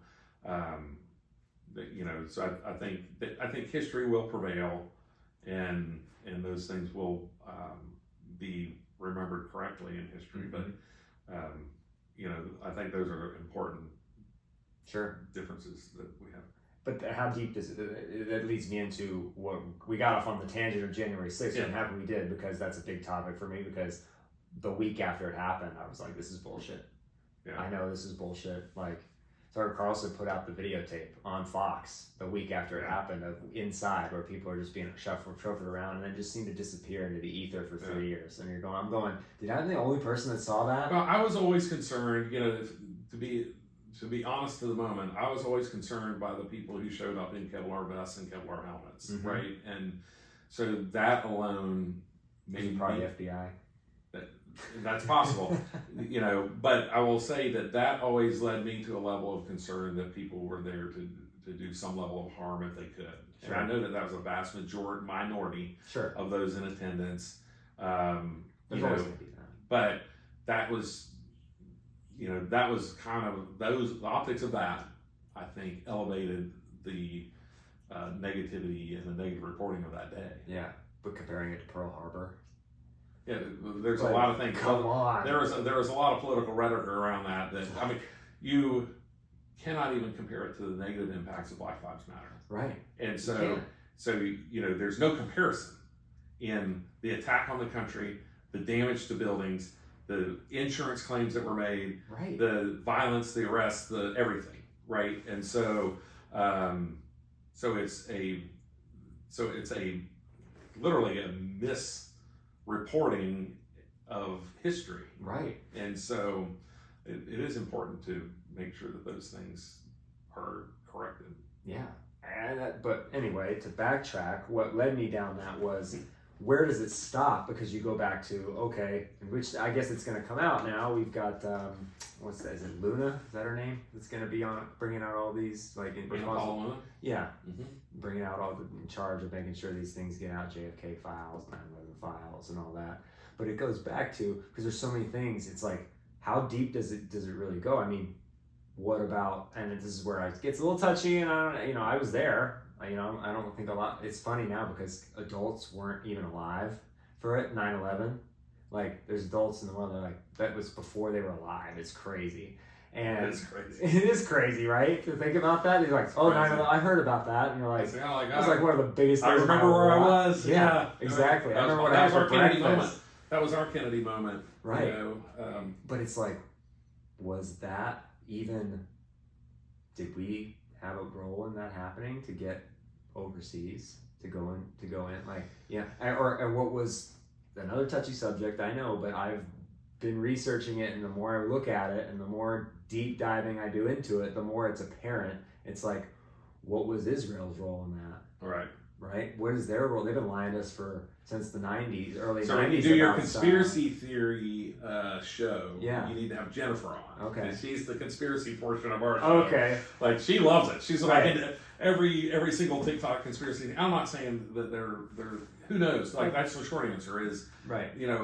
I always say that, I can't prove you right or wrong. Right. And so, who I just say was, the new film came out and they're like, oh, the driver shot JFK. I'm like, I don't know that was a doctor. I don't know that I saw that, but like, okay, maybe. You see the hand and you're like, I didn't see that before. So, okay, well, maybe, like, I can't imagine that's the case. Yeah. Because that person has access that would have been, like, it just doesn't make sense to do that in a parade room, right? Regardless of they're not, 1 in 1,000 or 1 in 10,000 people have cameras or have Right. Everybody had cameras, or video. Yeah. There's literally one video. Or of the that. Secret Service agent when the parade started at the airport gets pulled off that side of the car. Yeah. They have video of that. They pull him off before the parade starts. He's on, because they ride on either side in the back. They have him stay back. They're going, the guy was supposed to be riding on that side of the car. So that's interesting. We're gonna find out. I think some of it. I don't know how all that hasn't been destroyed in all these years. But you would think that it's probably, it's kind of like the old National Treasure movie, it's the country's secrets, and you question whether it's better if some of those things stay secret. But I think I think the issue here is, and I think the question you're trying to ask, and I don't know that we have an answer for it, but is, how long have the American people been lied to by our own government? Not only about something like JFK, because okay, JFK is assassinated, but then the real reasons why, is probably not because he was Catholic, although that was a huge controversy at the time. It's probably not because he was sleeping with Marilyn Monroe, because LBJ, brags that he had more women by accident than JFK had on purpose. So it wasn't to get LBJ as president, I don't think. It certainly wasn't because you wanted the Civil Rights Act to happen, right? Because that was the least likely. LBJ was the least likely person to push that forward, although he did, right? So you start looking at, okay, so what was was it really the Russians in Cuba? Was it the mafia? Was it what the CIA? Okay, so it was the CIA. Okay, so then that begs the question, why? Right. So we just find out, okay, let's say we find out, the CIA did it. Well, certain things need funding that LBJ would do that JFK wasn't going to do. That's so most of those folks, in my opinion, to me that's a very short-sighted way, right? Like you look at this USAID problem; these are long-term thinkers, right? So they're not worried about this one guy is not going to fund something, right? We'll find the funding over here. Maybe things that would by this point, in 50 years, it's going to make a difference. Would have it been something like, okay, this guy's really going to push, the desegregation of schools, and somebody from the South is he was in Dallas, we're not going to desegregate our schools, and that was an important issue. That's at least a generational issue that Southerners at the time were still mad about, right? And so is that a possibility? So I just say, you have to be careful of the answer we find and jumping to conclusions too quickly about what that answer may be, because just because we find out the answer, let's say, it's the CIA, it's the mob, it doesn't mean or it doesn't explain the whole story potentially. Sure. Well, there was a voice, supposedly it was a recorded phone call that I saw on X and heard on X. They were talking about, it was actually I forget who was the guy, but he was talking about how LBJ had hired a hitman, and that was the guy that killed JFK, and he had also hired the same guy, I forget the guy's name, Mark something maybe, but he had his hand in murdering 13 other people for LBJ. I wouldn't put that past LBJ. So that it's very interesting. LBJ was a character. Yeah, for sure. I don't know a lot about him, but we won't get into it. But he's now I know more after looking into that. But I'm like, it kind of ties in. There's been books written about that before this voice recording came out, and I'm like, that makes a whole lot of sense. We'll find out. But then let me go back to 9/11. I can speak more on that. Is because I actually saw it, right? And it's okay, this happened, but then you start looking at the way the buildings fell, and you're so traumatized by it, you don't think about this at first, right? And obviously at that point still, you watch the news and they're like, it was the Taliban and Osama bin Laden, blah blah blah, and you're just like, kill those fuckers, right, and kill. That was a huge part of it. Like I wrote in my book, I include George W.'s speech from the World Trade Center in my book, American Speeches That Changed History.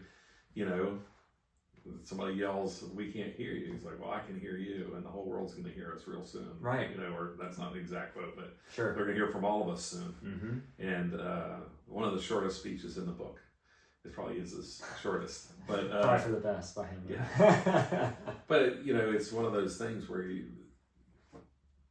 all of those speeches, you know, not talk about the book, but all those speeches are people who captured their moment in history, right? And so that was that moment in history. Now, whether that meant that, you know, George W. had a hand in knocking those buildings down, and then had the balls to go stinging on top of them, and on top of a crushed fire truck with those firemen who lost their buddies, would be a pretty incredible story. Yeah. If he in fact did know that, I doubt that is the case. I don't know. I don't. You know, the question is, you know, we had those three major assassinations in the '60s. You know, with JFK, Martin Luther King, and Bobby Kennedy. Yeah. Now, my mom was always like, "Well, KKK, the Klan did it," you know. So, and so that was her conspiracy theory from the time I was a kid. I remember my mom saying, "Well, the Klan did it," and maybe they did. You know, but I think that it'll be interesting to see who. You know, one of the interesting folks I met here in Sarasota, was just, you know, one of the weird stories in Sarasota, at the 19th hole at Bobby Jones, before they redid it. Okay. Ran into a guy, and he's just at the bar by himself. I got finished golf. I'm like, oh, see who that guy is. Let me have a beer. Yeah. You know, so I go to the bar and grab a beer and talk to him a little bit. He's like, oh, what do you do? I'm a government employee, you know, whatever. I was like, oh, okay. What are you doing in Sarasota? And so finally I pull out of him. It's like you did something, like you're, you know, like I can tell. And he's like, well, I was the, you know, warden of San Quentin. Oh, shoot. And I was just like, okay, now I have questions. Yeah, that's probably why you didn't want to say it. Yeah, so now I have questions. Well, because, you know, like, it's like telling somebody you're a political consultant. It's like, oh, yeah, sure, like it or hate it. I'm guilty of that. Yeah, like it or hate it, right? You know, so it's, you know, they may like you, they may hate you, they may ask you a few questions and then like you or hate you. But it's not like, oh, wow. Like, so, you know, Charlie Manson. Like, oh, man, like that guy was pure evil. Like, he was just like pure. God, he's like, but I will tell you, Sirhan, I consider one of my best friends. Wow. And I was like, okay, well, let's talk about that. It's like something out of the Green Mile. And it really was. And he was just like, oh, we played chess together. And he goes, you know, and I guess he did it, you know, like he's one of these guys, like, because there's always a question of conspiracy of whether he did it or not, right? Yeah. And so even though there's video of kind of him doing it, he's like, and I guess he did it, you know, but I've never talked to any of the inmates about their crime. It's not my job. Yeah. It's my job to keep peace in the valley. And so, and then he was just like, but I would play chess with him, and there's no way that man would have done more than 3 years in prison if he had killed anybody but a Kennedy. And I think Sirhan is still alive and maybe up for parole, like, really? You know, as an 80-year-old man now, you know, kind of a mercy parole type thing. Sure. And but I just found it interesting. That's you know, very since we're here in Sarasota, I thought I'd throw that story. That's very interesting. You know, because it's like, one of the Kennedys, and so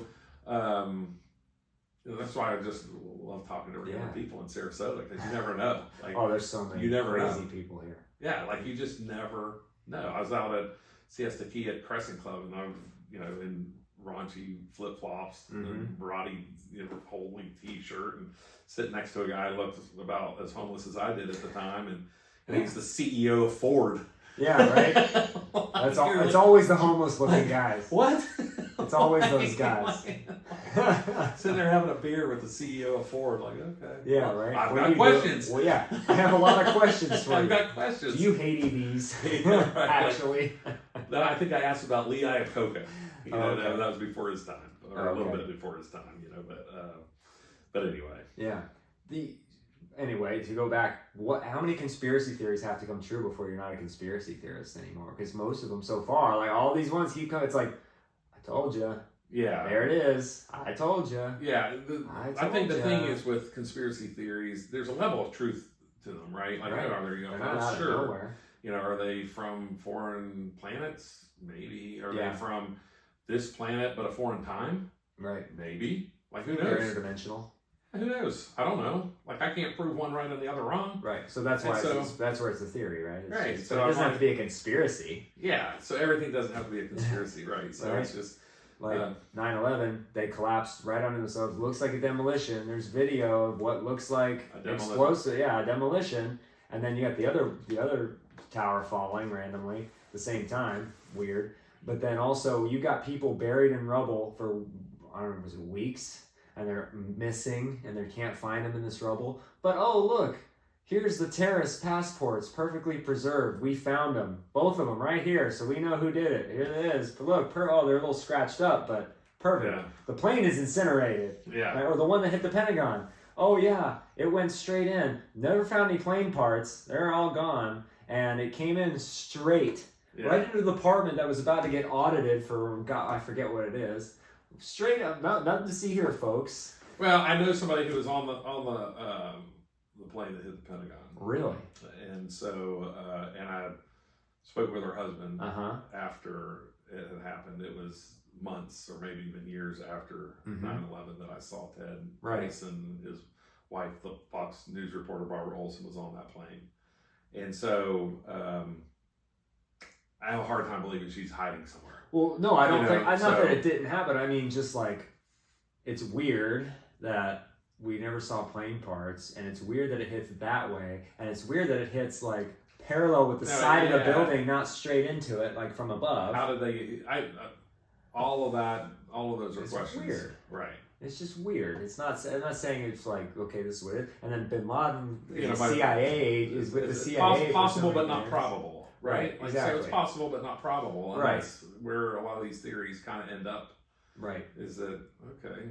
It's not probable that plane was that close to the ground and flying horizontal, but yet every plane flies horizontal close to the ground when it lands. And the security, and the security footage shows it hitting at that. Like, there's literally. And so it's like, okay, was it truly a pilot who? I mean, I don't know. I'm sure that there's more data out on the person. Pilots, yeah. So you basically they're landing the plane and land into a building. Right. And so I'm not going to buy that because it's so low and horizontal that it can't be a plane because. Right. No, I think it's a plane. Every plane that lands is low and horizontal. Right. I was saying it's weird that it got to that point so perfectly. You would have thought, I think, with into just the right section. It was very quick.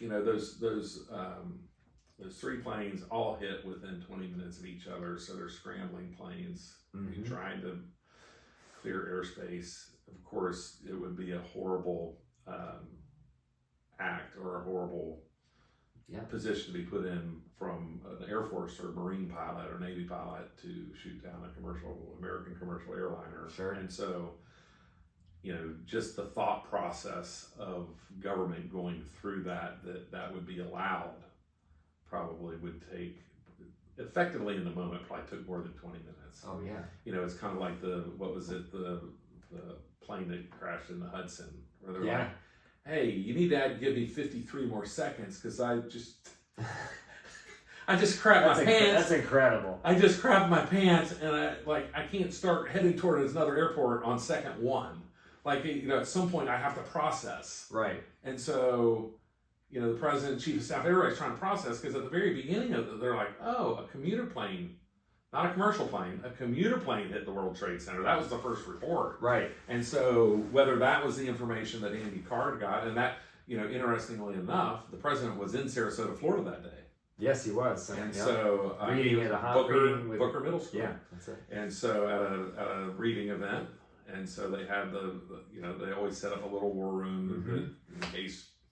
I've watched that video a bunch of times. In case all hang out like they come screaming. All heck goes it's funny. I was asked to come to Sarasota be part of that, and I was like, oh, it's Tallahassee. So I had an employee in Southwest Florida. I was like, oh, do you want to go up to it? So she was in the room. Oh wow, incredible. One of my employees from 2000 was in the room when it happened, and I was asked to be in the room, and I was just like, yeah.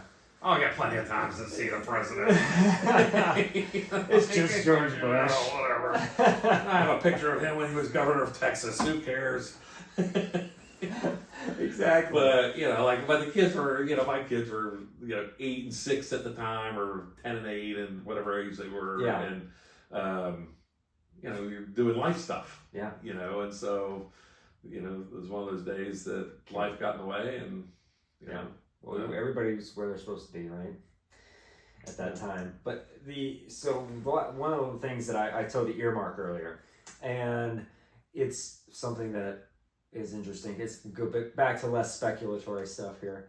Is do you think, because I think this is the case, talking about, okay, we got to have the parties, and it feels like right now that, people, like I've had people tell me, you got to come back to the center. You're too far over here. You got to come back to the center. There is no more center.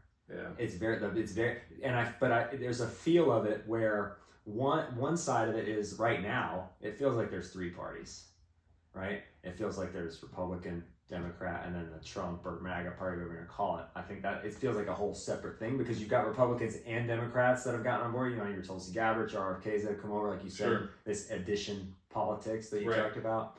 And then, but for me also, that's where people are. Once upon a time, it was, I feel like people were more married to one party. You were married. If you're a Republican, you're a Republican. Yeah. If you're a Democrat, you're a Democrat. And I'm married to that party, and I'm always going to vote that, and I'm always going to do this. And I feel like these generations now, myself included, I don't get it. Like, I've always said this. I said this in 2016. I said to people, they're like, you think Trump? I was always telling people, I was like, because I was doing some insurance selling at the time, and I go into people's houses, and everybody was on TV. It's like, oh, this idiot's running for president. But on the ground level, they'd like look in their house. They'd look, I'm voting for Trump. I'm gonna do it. I'm gonna do it. Yeah, we want Trump. I'm jumping. And I was like telling people, I'm like, he's gonna win. Yeah. I said like for months, I'm like, he's gonna win. Yeah. They're like, you think so? I'm like, you watch. It's Yeah. gonna be a blowout. And but like Hillary's up to 85%. Like bullshit. So I predicted Donald Trump would run for president in 2012 and beat Barack Obama. Oh really? In 2011, I was quoted in Variety magazine of all places. Oh, there you go. Predicting Trump's presidency. So as far as I know, as far as the media goes, Mm-hmm. The Simpsons predicted his presidency in the They predict 1990s. everything. And then I was the second one in 2011.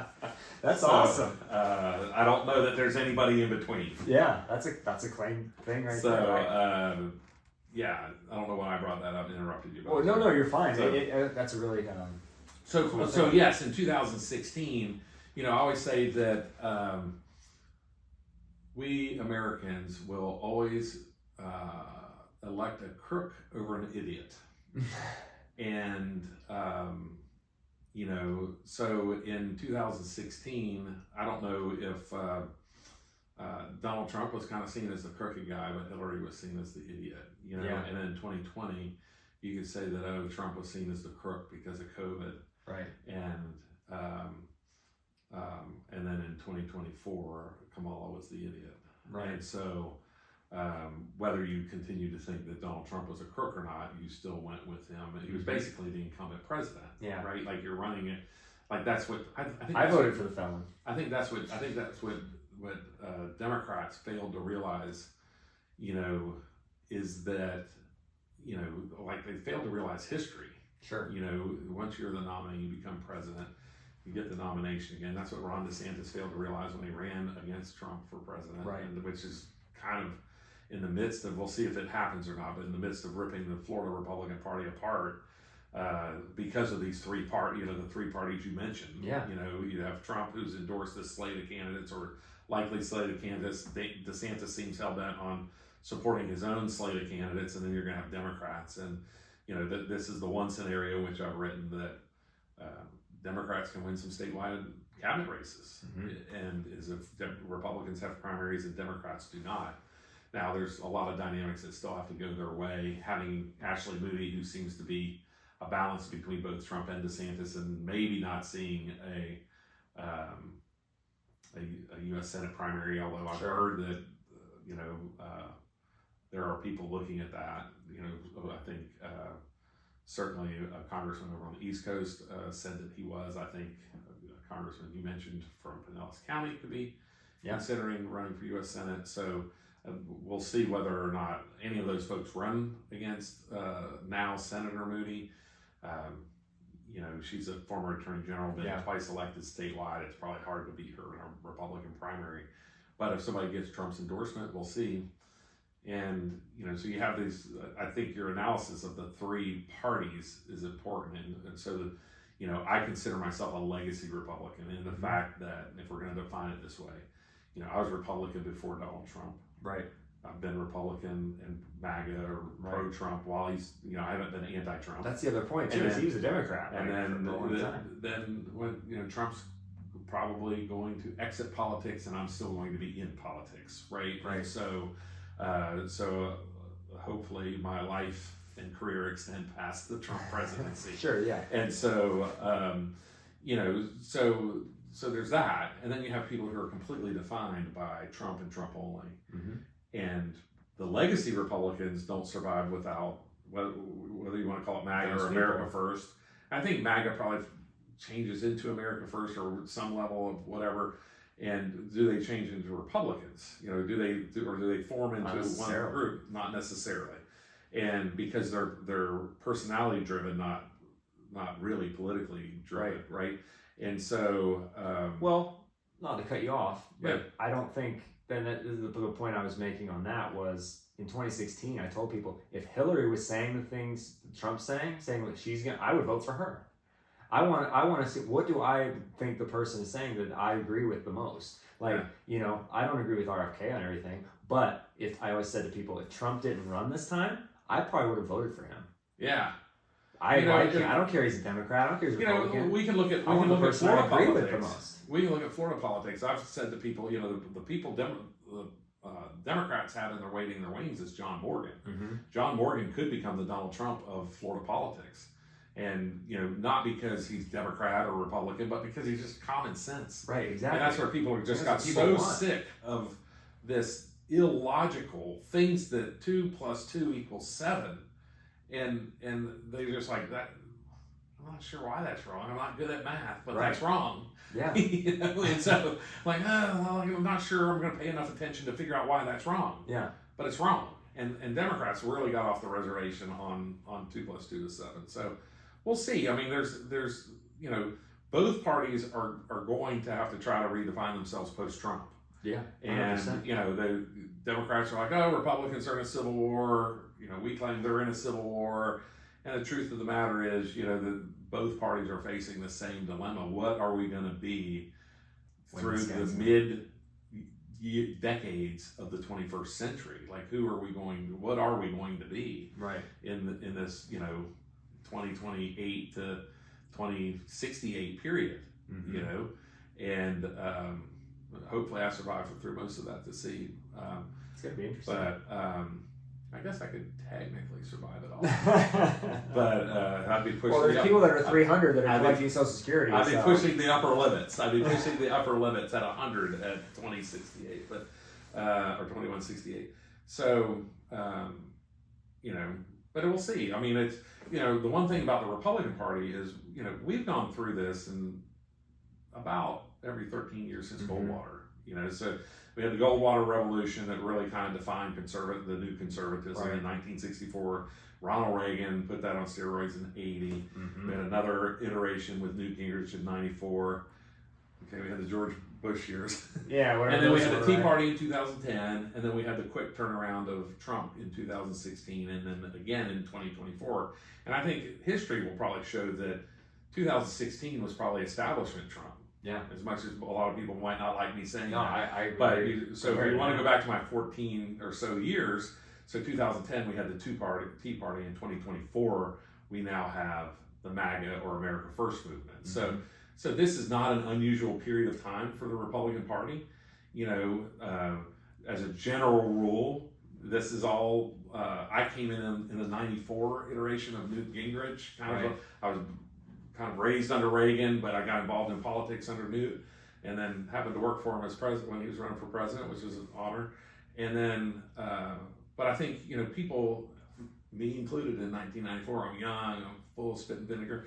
I'm here to save the day. I'm here now, right? Yeah. Like, I'm here. Like, welcome me with open arms. I'm here to help you. You guys have been screwing it up for the last 40 years. Right. And now, people look at me like, hey, you've been screwing it up for the last 30 or 40 years. And I always say, listen, the more the merrier. Right. But because you're new doesn't mean I'm wrong. Or because I've been doing it for 30 years doesn't mean I'm right and you're wrong. We have to embrace one another if we're going to be successful for the next 30 years. Sure. And say, hey, listen, where is it that we can, not only where can we collectively go? And Trump's changing it, but 4 months ago, there was pretty much a conventional wisdom like, hey, what can we get done that is as far right as possible, right? Mm-hmm. Because there's at some level it becomes not practical, not practical from a political standpoint, because you're not going to get the votes, Sure. right? And so you start pushing too far here, you start losing some votes. And so, what can we get done that's as far right as possible that we can put in law forever?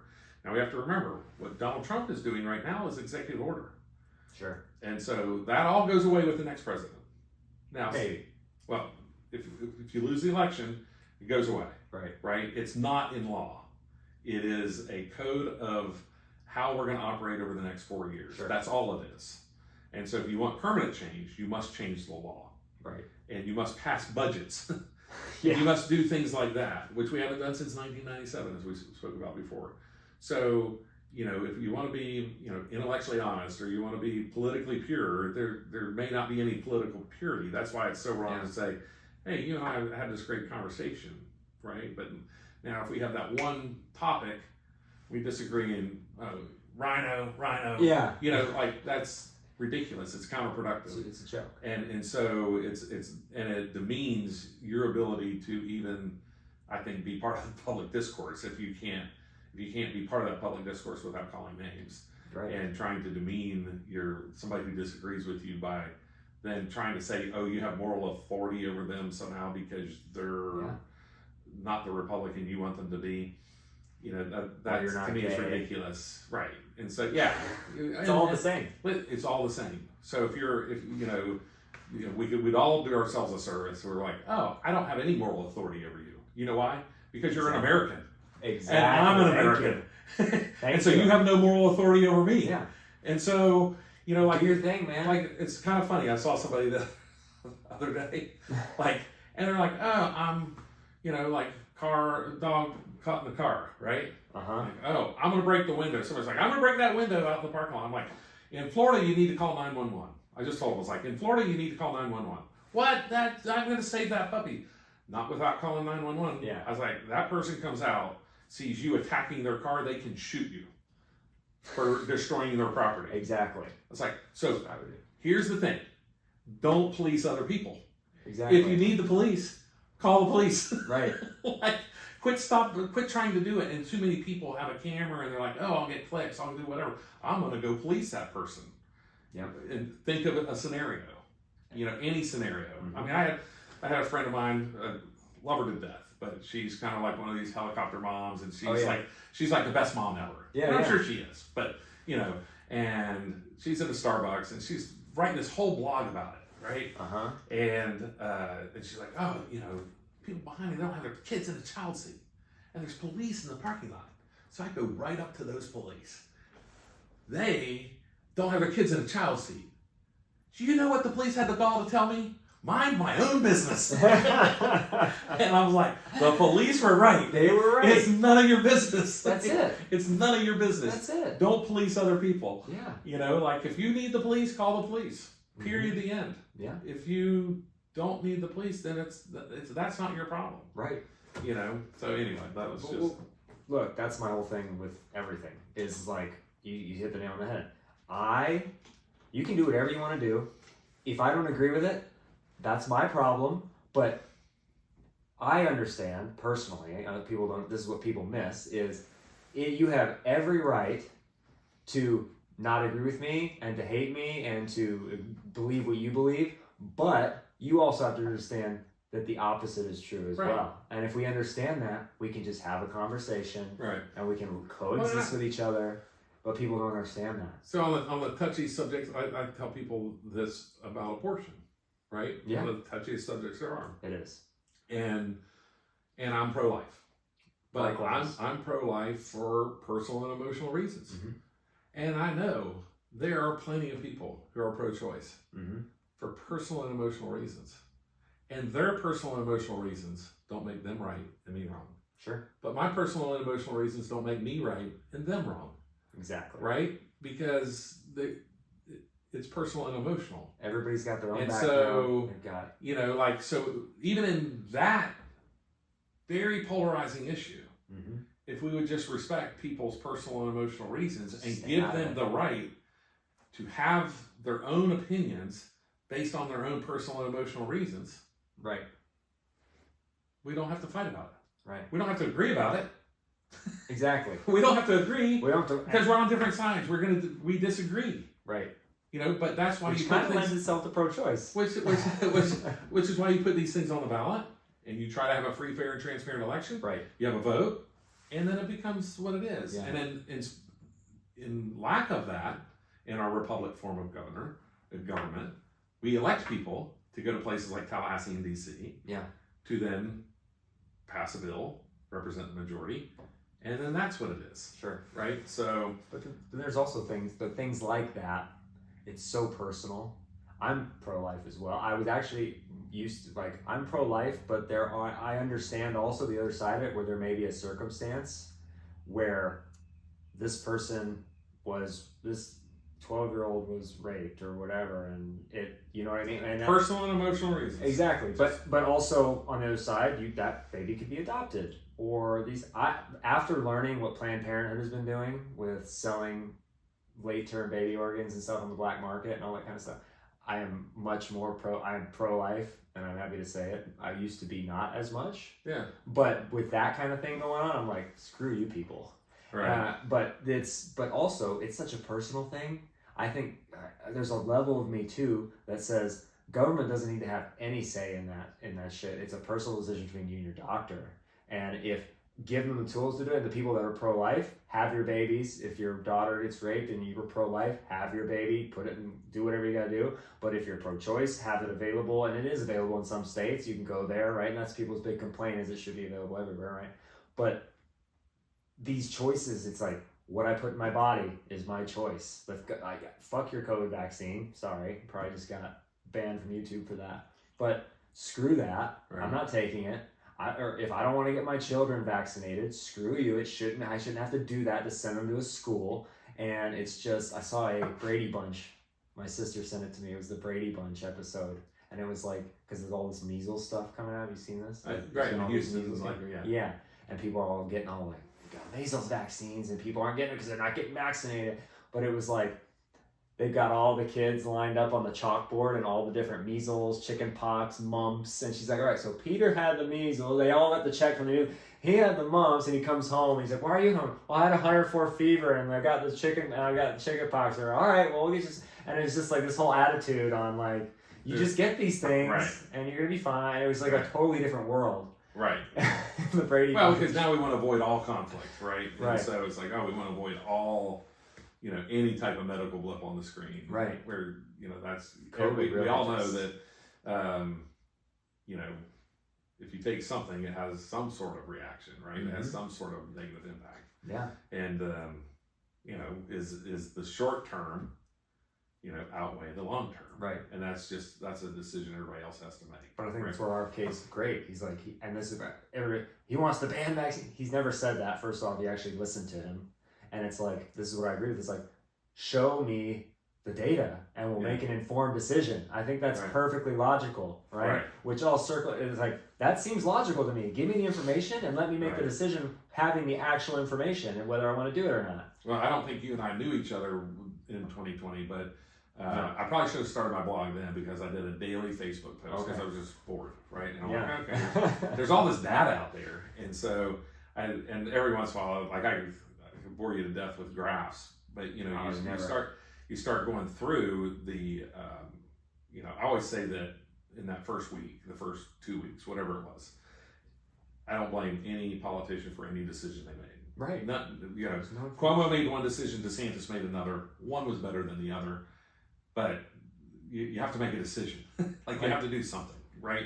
And so, and the reason why you have to do something is because of the doubling of the death rate. And we had some data from Italy, which may have been skewed because of the age of the Italian population. Yeah. But certainly the data from Italy was showing a doubling of the death rate every 3 days until you isolate it. And then in Italy, it's still held strong for a long time of doubling every 5 days, every 6, it took a while for that doubling of the death rate to flatten out.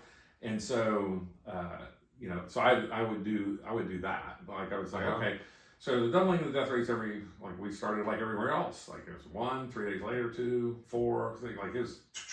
Sure. And just like your dad asking you if you want $100 for your birthday or give you a penny on day 1 and you double it every day for 30 days.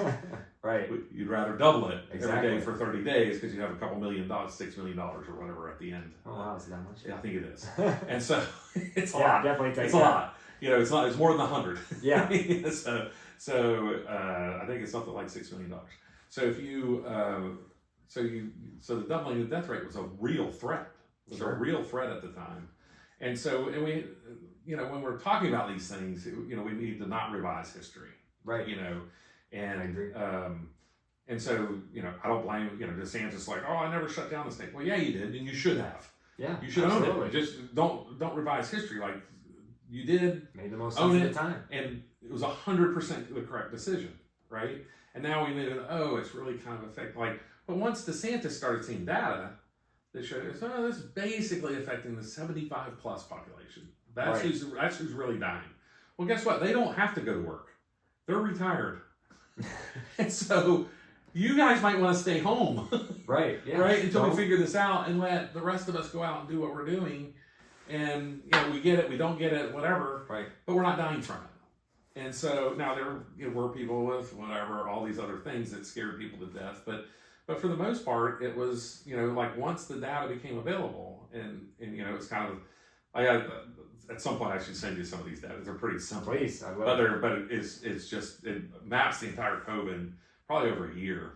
Is this on your Facebook and probably go back and look at it? Probably on my Facebook and probably I know I have the graphs Okay. saved Yeah, somewhere. let's see it. You know, if you see on Facebook, you'll see the day that I did it. But I would do the doubling of the death rate. I would do average infections, average deaths per day. You know, I would do all that. In fact, I think the first one to suggest that we do a 7 or 14 day average of reporting cases. Yeah. Because what I do through this process, I found that, you know, we ended up having a spike every Tuesday and Wednesday of COVID cases. Huh. And everyone's like, oh, everybody's getting together on the weekend and we're getting more COVID cases on Tuesday and Wednesday. I'm like, well, yeah, but it's kind of Interesting. going down on the weekend. So we're not having a problem of COVID infections. We're having a problem of COVID reporting. Yeah. And so because guess what? After 2 months, you know, government employees were back to taking the weekend off. And so there weren't as many cases being reported on Saturday and Sunday.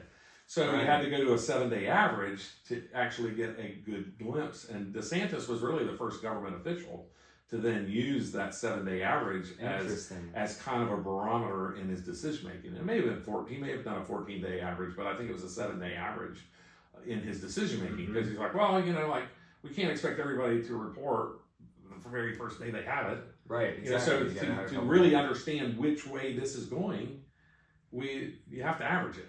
Right. And so then you would see that it, like in July, like July 4th, you know, like the week after July 4th, you'd see a little blip of in the 7-day average of okay, people said screw it. Yeah. So they I'm banned getting together. I'm getting together with my friends on, you know, having a barbecue. Mm-hmm. You know, at July 4th, Right. they did, and so a few more people had that. Like we had chlorine kills COVID parties. And, Oh, there you go. Yeah, jump in the pool. That's great. Everybody has to get in the pool, and not one person caught COVID. Interestingly enough, right? Yeah. Which goes, I mean, then you got the ivermectin stuff they shut down, which is like Yeah. all these things. It's like, God, Fauci's got to go to prison, man. Yeah. You know, I know he got pardoned and all that, but it's like, what the hell? There's got to be limits Yeah. to it. Like, you kill all these people. And that was another thing. USA was funding those was funding the Wuhan lab and No funding this question. research. It's Right. there on paper, plain as Right. day. What the hell? Right. You funded mass murder. Yeah. Like, we made it. Well, then, you know, it comes back to kind of like finding out part of the answer. Right. Like, was this a conspiracy? This is a conspiracy I love, right? Yeah. I'm calling it a conspiracy because Yeah. it's 100% conspiracy. Yeah. That, you know, was it that, you know, things like Social Security throughout the world Mm-hmm. is becoming, you know, too overburdensome for governments.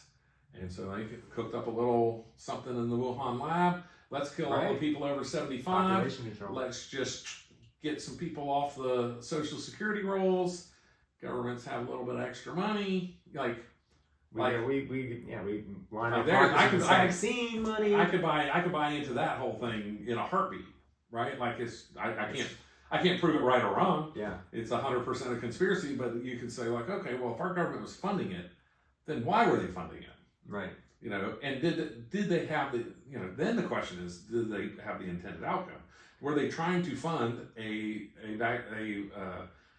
Depopulation of it. a depopulation of a specific age group? Right. Makes sense. Right? Yeah. And so I don't know, but maybe it's possible. It's possible. And then there's the argument of they did it to develop the vaccines because the vaccines now they're saying, you know, I've heard reports of people saying that it wasn't even COVID deaths. It was them reporting COVID. So because the hospitals are trying to soak up all this money they're getting. So they reported this COVID and they're giving people incorrect medical care. They're putting people on ventilators that don't need ventilators. Right. And that's where the deaths were happening.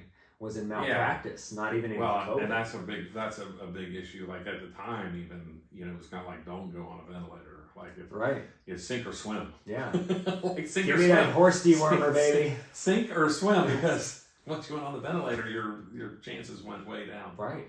You know. So there's that too. It's like, you know, and then we've had a couple people that I've known that shortly after they took the vaccine, one was one of my wife's teammates in her volleyball team, right? In college. This obviously happened after we got out of college, but she was still playing volleyball, coaching, very good shape, 30, I think 30. And a couple months after the vaccine, drops dead, heart attack. And you're going, everybody's like, what the hell? How did that happen? Well, and now, you know, like, and I'm at an age group where we're young stroke victims, right? Uh-huh. But the number of people who seem to be having strokes in their mid-50s is just increasing dramatically. And, you know, one of my friends is a railroad employee who had to get vaccinated to continue to have his job. My wife had to do it too. You know, so it's you know, not a good look when our government's saying you have to take, you know, listen, we make people take medicine. I knew it was a scam. I went, you know, a dear friend of mine had his 65th birthday during this time and went to Nassau, right? So I'm like, okay, international travel, have to get the shot. Yeah. So they still make people do it. Yeah. So the funny part is we took our code card and you have to file out a $250 page to prove to the Bahamian government to get a Bahamian health certificate, right? Here's the funny part. So we're staying in Atlantis, so we're fun. Everybody's footloose and fancy free. Yeah, it's no COVID here. Everybody's footloose and fancy free. We're having a blast. And so, but we decided to walk off of Atlantis, right? Walk away from Atlantis to go to a restaurant that my friend likes. Uh-huh. And we all took our Bahamian health certificate. It was not accepted by the Bahamian restaurant. Really? Where's your COVID vaccine? Like, this is your government's document saying I've had it. No, I need your government's document. They would only accept they're that just taking your money. Just taking the money. Just taking the money. Unbelievable. $250 for this sheet of paper that was not even accepted within. The person's like, I've never even seen that before. That's unbelievable. Like, well, here's 8 of us. We spent $2,000 collectively for this piece of paper so we could eat lunch here. Yeah. They're like, okay, you can eat outside. Wouldn't see us inside. It's amazing how it doesn't attack you when you're eating or sitting. Yeah. Like, what were we outside? Very smart virus. Like, I was just like, okay, well, just kind of crazy. So we're just like shaking our head, like, what? Unbelievable. Unbelievable. Really unbelievable. The stupidity was nuts. I mean, so I went to Chipotle over here during COVID, and when you still had to like do the mask thing, and I didn't really wear masks that much, to be honest.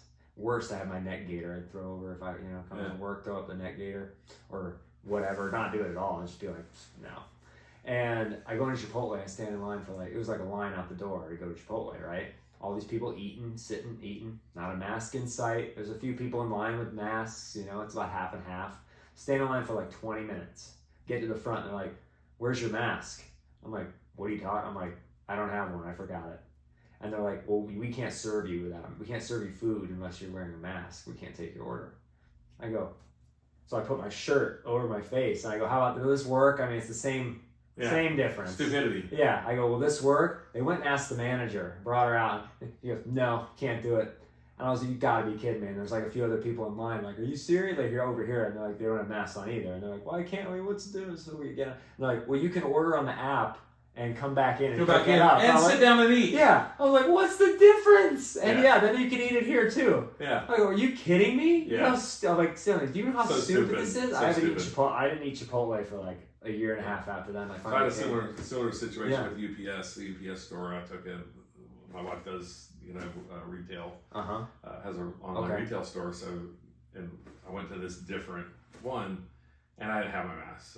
Nobody in the store. I literally walk in, put the thing on the scale, and stand like 10 feet back. We can't touch it unless you have a mask on. I was like, I'm 20 feet away. Like, it's Which is impossible also for me okay. to infect you right now. Yeah. And the box is already there. I'm not taking that box. They wouldn't do it. So I had to go find a mask. And come back. Yeah. Unbelievable. The best was the face shields too. Oh yeah, just That was crazy. the dumbest thing you ever seen. Like, it's literally just like out to here, cut, all the air is flowing just fine. What are you stopping? It's a sneeze. Yeah, That's it. I A thought about sneeze. like a welding mask, like showing up with a welding mask or It's something. just ridiculous. Just- Like looking back on it, it's just kind of like so bizarre. Twilight It's Zone. just it really is. It's just kind of like, and it's funny because I think about like I have a granddaughter who's turns 11, so she's gonna remember it. Yeah, The other one was born 5. She's my daughter 6. was Yeah, born that year. So she was born maybe the year before, whatever. Has no recollection of it, and it'll be interesting to see the difference in how those social dynamics develop between Sure. those two granddaughters, right? Because one has never had to wear a mask, the other one went through, like kindergarten and first grade having to wear a mask, Yeah, and so it'll just be interesting to see, kind of just the dynamics of that age group. It's almost like the difference between, that 1997 and 2003, where it was like, like 3% of people had home computers to everybody. yeah, And it's just kind of like, and if you were in that age group of being a 5-year-old here versus a 5-year-old there, you have a very dramatic, different childhood. right. Like my kids, for instance, they were, they were born in 90 and 92. That's the same. So, the computer they had access to was, in the living room. Right. There was one computer. Yeah, And and all you can do is put a floppy disk in it. Right. And so they didn't have privacy on a computer, versus what the insanity we have today. I had that all the way through middle school. I homeschooled, through high school or whatever. And once I was like a sophomore in high school, I finally got a laptop. And before that, I did all that in the living room on the home computer. That's where I did my schoolwork, 8th So I and 9th graduated grade. like you, probably in 2008 and 2010 from high school. Yep. And the one who graduated in 2010, they shared a cell phone until 2009. Yeah. They shared a cell phone until one went to college, and he's like, "Oh, I guess I get my own cell phone." I'm like, "I guess." Right? It's But nuts. but then he had this whole thing where he was, he moved to Houston, and he at the time I want to say he was 25, 26, or maybe 28, and he's like, "I'm really like looking for a life partner, right? Like at that point in my life, I'm looking for a life partner." And he goes, "I cannot date a 25-year-old, just somebody 3 years younger than me." Right. Because those girls had a cell phone their own cell phone from the time they were 6. And he goes, "I didn't have a cell phone on my own until I was 16, 17, even though we're 3 years apart. So by the time I had my own cell phone at 16, 17, they had one for 8 years, 9 years, Yeah. of their own cell phone. Crazy. And it was just there's a different mindset, because he's like, "I don't need to be staring at my phone all the time." And they have to. And so I just don't want to put up with it. So then it's like, "Well, I really don't want to date an older lady." Like he got this caught in twixt in between. Right. Because he's like, so many of the girls in the 30s, they already have a kid, divorced, and I then, had for a single friend. like, just so he's just like, he's like, I just got, kind of pinched in this area. And believe it or not, it was all about cell phone, your access to your personal cell phone and how you interacted with other people. Right. And so I think masks will be a very similar It's going to be interesting. time, or a very similar Like the case study. Like the elementary school age kids that had their kindergartners and stuff that had to do it. And my oldest granddaughter is exactly that. Yeah. kindergarten, first It's grade, gonna be real interesting. wearing a mask. Well, they have like definitely. I feel like already we're seeing higher anxiety rates, problem communicating. Yeah. And there's the whole, because you learn so much just looking at somebody, Right. right? Yeah. And not seeing the face. It's like it's very hard to tell. You don't learn to do it yourself Right. either. You don't mirror it. You don't mirror exactly. it, yeah. So it's gonna be that's gonna be interesting for Yeah. sure. And yeah, my daughters won't remember it, but it's also we're that last generation of like I remember having to call my mom on a payphone, and we in like 5th grade, 6th grade, it's like I had to find a payphone and call and find quarters and call, and you get like 2 seconds to talk to them. Call, collect, and hang up. Yeah, and then finally, Okay, I'll come pick you up. Yeah, finally I'm a sophomore in high school or whatever it was, and it's like, okay, I'm traveling for tennis, so I have to be able to call them. I'm out of the country. Like, okay, Right. here's your Nokia that's this big, and you can Yeah. flip it open, and it's like a tank. Yeah. And sometimes I want to go back to that, but there's so much with business and Right. emails and stuff that if you didn't have the cell phone now, it's like impossible to survive at this point. I had started with, I want to say, I had a cell phone, like a 6-pound bag phone back in, it was my first, cell phone. It wasn't even like the little, like because there was no service. It was a bag. You carried it like a purse. It's 6 pounds. The battery is 6 pounds. Oh my God. And so you carried it. I don't know if you've ever It's seen one of AT&T. those. It's an AT&T bag phone. Look it up. AT&T bag phone. So I think it weighed about 6 pounds. You wore it over your shoulder and carried it around. And then, because like the little ones that you remember that you see from the 80s shows Right. only worked in cities. Okay. They didn't work anywhere else. And so as the network started getting built out, it was like this bag phone was the first thing that was, available out in the hinterlands. And then I had a BlackBerry. BlackBerry, yeah, I remember the BlackBerry. I had a BlackBerry for a while. Oh, I was so jealous of friends. I probably had the BlackBerry until like 2010. Yeah. I had the BlackBerry for a long time. Those were prevalent for a long time. They were like the best thing because they had the keyboard and all that stuff, the internet. Yeah, exactly. Like crazy. Once you got one, it was like, I had one. I had a hard time breaking it because everybody else was going to iPhone. I'm like, I want to hold on to the BlackBerry. BlackBerry right here, yeah. And then everyone's like, just the pressure got to be too much. Yeah, well, it's so good. I mean, I've tried to go to Android a couple times, and it's just so much easier. And that's my wife. We're a split phone family. Like she has Android, I have iPhone, and she's like, I hate the iPhone. I'm like, but like we're doing our podcast, right? And so it's like, well, she has the Windows, I have a Mac, and I'm like, well, let's just run it off my computer, run it off my cell phone, and then she just she hell bent on trying to put the square peg in a round hole. Yeah, just the airdropping, all that stuff. Like, yeah. The way they did it is just so easy that very few people go back to the iPhone and they're like, no, I gotta go back. I've never met anybody that's like, I'm going back to Android. Yeah. Even though it's good, I'm sure it's better than it was. The camera's better. Is it? Mm-hmm. Is a it? lot better. I believe that. Yeah. That's crazy because the zoom on these new ones. Yeah, well, is nuts. Have you ever I don't know which one this one is, but it's old. Have you ever zoomed in on these on these newest ones? Like I can be across the water, like a quarter mile away, and zooming in, and I can look at the pores on your face. It's nuts. Yeah. I'm going, how on the slide? And back in the day, my dad would buy he'd come home and he got this awesome Sony camera. It's digital. Yeah. It's got $4,000. Yeah. It just has 8 megapixels, and you're just like, yeah. Now this one's got 1,200 megapixels, or whatever the hell it is, 5,000 megapixels. Who knows? My first $400. My first computer, it was a desktop. Mm-hmm. Not obviously, but it was a desktop, and bought it at Radio Shack. And so it was something like, I don't know how much it cost, but I bought the premium package. It went from the 13-inch screen to a 17-inch screen, so the thing was like this big, not flat screen, but it was just huge. It'd take up the whole desk. Yeah, oh yeah. And then I bought.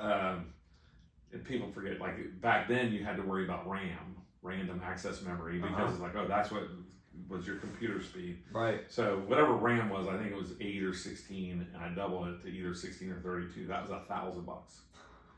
And my computer had a 1 gigabyte hard drive. Massive. And I went to $2,000 for 1 extra gigabyte. 2 gigabytes. No, for the extra gigabyte. So I ended up this first computer. I was like, this is the future. I'm going to embrace it. Believe it or not, this is another thing. I lived in a rural community, and so you had long distance, like calling grandma in Baltimore, And then you had local long distance, which was like calling the next county. So you had to dial a quarter, you had to pay a quarter to dial the next county. Every time you ordered. Every time. And so you didn't have an internet connection in my county. So every time I logged on to the internet was 25 cents. I'm not kidding you. Every time I logged on to AOL, so I would lose my connection. Be like, okay, I made it. I'm like working. No, not another quarter. Was that a scam? You got right. Was that a scam? So finally, and I should have been on the tip of the spear of this. I should have set up my own server, and who knew? Yeah. But somebody figured out a server, so there you go. They collected that whole county, and then because you didn't have to pay a quarter to dial in. It was crazy. My dad got it. And I did away with AOL at that time, although I kept the AOL email address because the browser, this is going to drive you crazy, but the browser was Netscape. Netscape. I remember Netscape. Oh, yeah. I definitely remember Netscape. Stupid. I saw a joke online. Somebody was like, I'm downgrading my internet back to broadband or whatever it was, and or dial-up, and we're going to have AOL, and that's how my kids are going to use the computer because it builds character. Having to wait for it to get you have to sit there. Download the picture! Yeah, it had to be just in a form picture. You're like, it's making the sounds. You're like, come on, what's the picture? What is it? What's it gonna be? Right. And now we can't wait 2 seconds. Which to tie it into the rest of our conversation is, I think it all lends itself, all this technology kind of lends itself to where these politics and everything else is going, and we got these 3 parties, right? Mm-hmm. But Trump's successful now because we've said it. He's saying what makes freaking sense to most people, like most normal people that aren't freaking indoctrinated into all this crap. Or he's saying the most sense about the most things, right? So like even if you're a sliver, you don't have to like the guy. Even if you're a sliver over here, you have to admit that 70% of what he's saying is common sense. Right, which is why RFK comes over. He's like, he even said, I was listening to him on a podcast. He's like, we don't agree on everything, a lot of things, but he's like, there's a couple major things that we talk to each other and we're like, look, we see eye to eye on this. Let's focus on what we see eye to eye on. Yeah. And I'll worry about my stuff. You worry about your other stuff. Right. And let's just team up on what we see eye to eye on, which is the health of the country. Right. And let's do this. And I think we're going to see more of that in the future because of this example. Maybe Democrats figure it out and they go, we need more of that kind of stuff. Bring Republicans. Well, we haven't built out Trump hasn't built out the cabinet yet, so it's still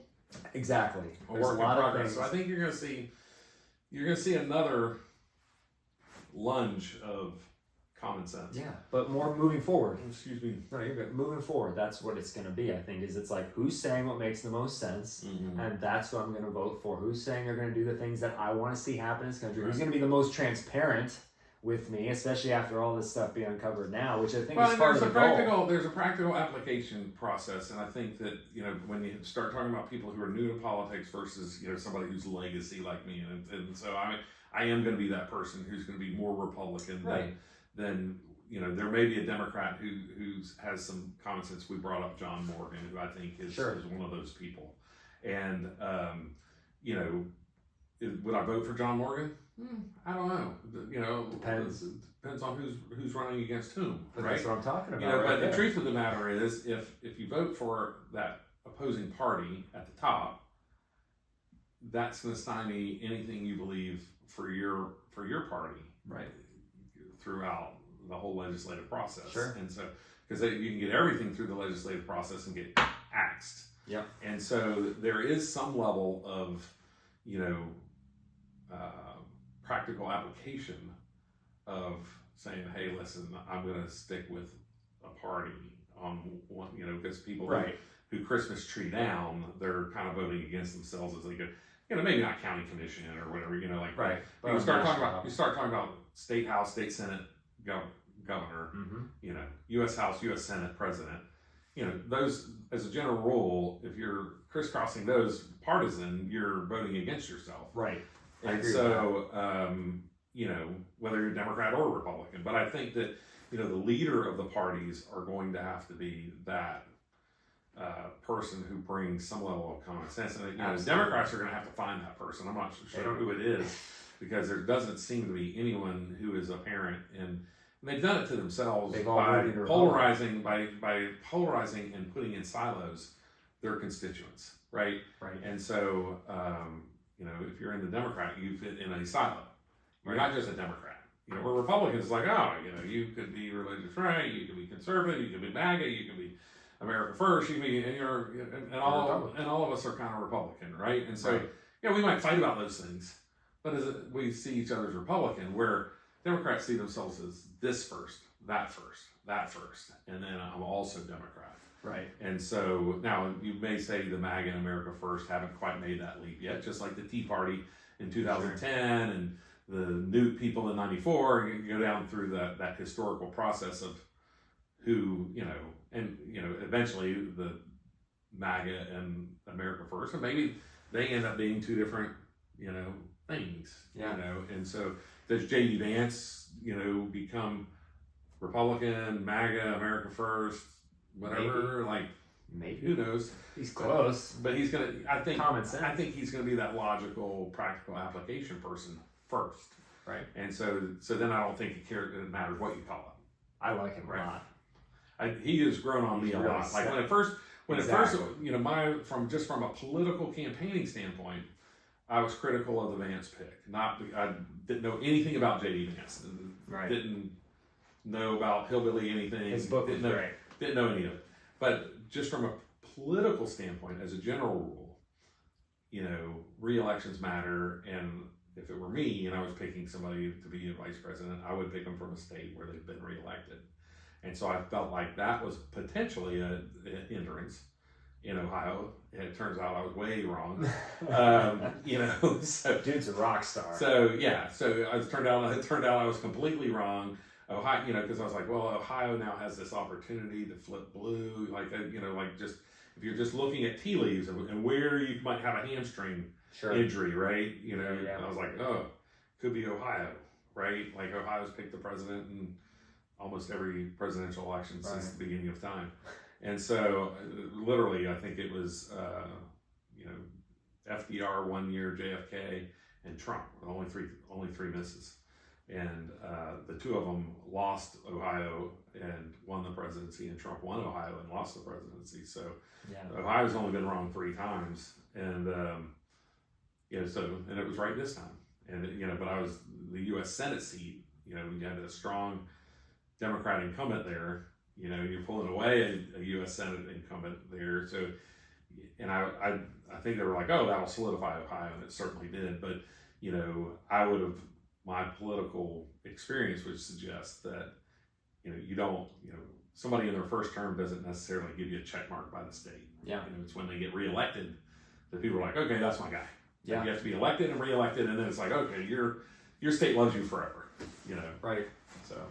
But he's definitely, the way he handles the media, There's no question. the guy is a rock star. Yeah. Because at first, I was like, I don't know. And then I listened to him talk. I'm like, well, he definitely sounds the part. Well, I was on the front row of his speech at the Republican National Convention in Milwaukee. I saw you. Which was a treat. So it was the one time I finagled myself down onto the floor during a big speech during that week. So I was happy to be there. And that's awesome.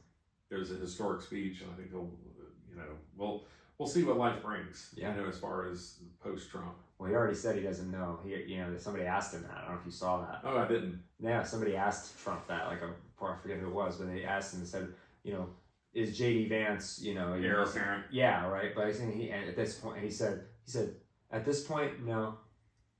He said no, just straight up. He's like, at this point, no, I don't think so. Yeah.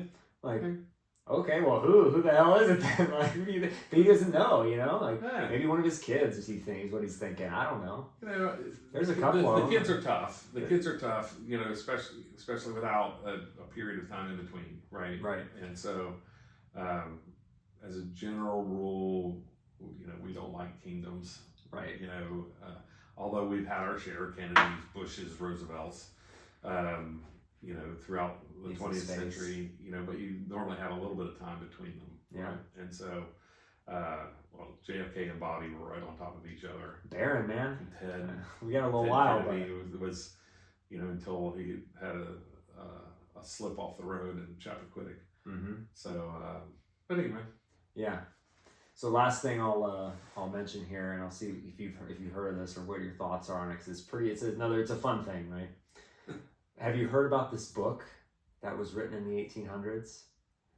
That have you heard this? Have you heard about? So more information. It's on the Barron Trump thing, because I think down the line that could be like, well, I could see him in 30 years being the president. Like, sure, if things go the right way, he seems to, JF Kennedy Jr. certainly he's just like him. JF Kennedy Jr. could have been on the track if that's what he chose. Right. He chose not to. Right. So something. So what's like the that. 1800s book? So there's a book that I don't know who the author is. You can look it up. It's an actual. It was written in like 1863.